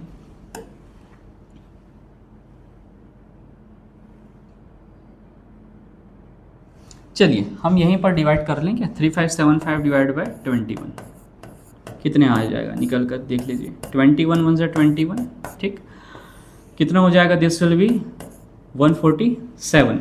सो 21 6 अराउंड ये ऐसा आ जाएगा, 21 6 तो ये हो जाएगा 136 1, अच्छा ये 21 7 आ जाएगा। वेरी गुड वेरी गुड, ये पूरा परफेक्ट कैंसिल हो रहा है ये। तो दिस विल बी 21 7। तो अप्रॉक्सीमेटली यहाँ पर कितने आ जाएगा, एक जोन में हमको कितने पोस्ट मिल जाएंगे, 170 पोस्ट एक जोन के लिए। अब ये एक जोन में लगभग कितने हो गए, औसत एवरेज बात कर रहे हैं, है ना, 170 पोस्ट। अब ये जो 170 पोस्ट है एक जोन में आया है जो कि अनरिजर्व कैटेगरी के लिए। अब ये फिर कितने में बढ़ने वाला है भाई, 5 एग्जाम ग्रुप है ना, वो भी मैं एवरेज ले लूँ कि 5 एग्जाम ग्रुप। अब आपको ये पता है मैकेनिकल एग्जाम ग्रुप में जो है वो इलेक्ट्रिकल वाले एग्जाम ग्रुप से भर ही नहीं सकता, है ना। तो ये इस डिवाइड बाई अगेन 5 होगा। तो ऐसे करते करते अगर आप देखेंगे तो केवल वैकेंसीज कितनी हैं, 35 से 40, है ना। वो दिखने में लगता है कि 7951, बट वैकेंसीज बहुत कम हैं जिसके लिए आपको एफर्ट लगाना है। ठीक है, तो मैं यही शुरू से कहते आ रहा हूँ कि कंपटीशन बहुत ही गजब तरीके का है, क्योंकि 33 प्लस भी कर दिया है तो कुछ वो कहते हैं ना कि शेर बूढ़ा हो जाए फिर भी शेर ही होता है। जो तो 33 प्लस वाले हैं लेकिन 36 के पहले हैं, हाँ उनके लिए तो गोल्डन अपॉर्चुनिटी है ही, और यही जो है वो तगड़ा कंपटीशन देंगे फ्रेशर्स को भी, यानी जो 33 से पहले हैं या 30 से पहले हैं उनको। तो मैं फिर से यही कहता हूँ कि ये सब में आप, वैसे तो मैंने बता दिया आपको, बट मैं यहाँ पर एक चीज़ बोल देता हूँ कि आप ये पोस्ट वगैरह कितने हैं इसमें मत पढ़िए, है ना। हालांकि मैंने आपको शेयर कर दिया बस एक वास्तविकता से अवगत कराने के लिए कि दिखने में इतना है, उसने के चक्कर में आप अपनी तैयारी को कम ना करें कि बहुत पोस्ट है करके। पोस्ट तो कम ही है, यानी वैकेंसीज कम ही है, क्योंकि वो चीज़ें बढ़ते बढ़ते आपके हिस्से में कितना आ रहा है उस पर डिपेंड करता है। तो इस पर ना पढ़ें, कट ऑफ वगैरह के भी चक्कर में ना पड़ें, क्योंकि ये सारी चीज़ें फल हैं। हमको केवल अपना अटेंशन किस में रखना है, कर्म पर रखना है। और क्यों कर्म पर रखना है, इसकी साइकोलॉजी क्या रहती है, ये कभी मैं आपको अगले लेक्चर में, कभी किसी लेक्चर में बताऊंगा कि क्यों श्रीमद् भगवद गीता में भगवान ने कर्मण्येवाधिकारस्ते मा फलेषु कदाचन इस तरीके का जो कहा है, क्यों ऐसा कहा है, उसका साइकोलॉजी क्या है, इस पर हम देखेंगे। क्योंकि क्यों फल के बारे में बार बार सोचने से क्या होता है, और फल और लक्ष्य में अंतर क्या है, ये सारी चीज़ों को हम चर्चा में केवल इसलिए लेंगे ताकि आपके तैयारी में कोई व्यवधान ना पड़े। क्योंकि आप जब कभी भी YouTube वगैरह में कोई लेक्चर करना चाहेंगे ना, तो आपको बीच बीच में ऐसे दिखते रहेंगे ये कट ऑफ जाएगा, ये आपके दिमाग को भ्रमित करेगा प्यारे साथियों। इसलिए मैं कह रहा हूँ कि ये सब में ना पढ़ें, केवल ध्यान दें। तो केवल पढ़ाई में एक ही यंत्र है, एक ही आपके पास अस्त्र है, शस्त्र है, और वो है शास्त्र है ना। शास्त्र मतलब पढ़ाई, कहने का मतलब ये है मेरा। तो ठीक है, ये डिस्कशन रहा। बाकी जब कभी भी क्लासेस चालू होती हैं तो एक बार क्लासेस अगर चालू हो गई तो फिर रेगुलर चालू होंगी। तो अगर किया मैंने क्लास चालू तो रेगुलर क्लास चलते ही रहेगा, CBT 1 कंप्लीट होगा। और अगर फिर वैसे ही CBT 2 के टेक्निकल चालू हुए तो वो तब तक चलेगा जब तक वो ख़त्म ना हो जाए, पूरा कंप्लीट ना हो जाए अच्छे से। क्योंकि हमको करना है तो फिर उस पैटर्न में चीज़ों को करना है, फिर साथ साथ PYQs वगैरह ये सब भी करना है। और देखेंगे अगर टेस्ट सीरीज़ वगैरह का भी व्यवस्था होता है तो वो आप लोगों को नोटिफिकेशन इस चैनल से मिल जाएगा। तब तक के लिए स्वस्थ रहिए, व्यस्त रहिए, मस्त रहिए। जय हिंद।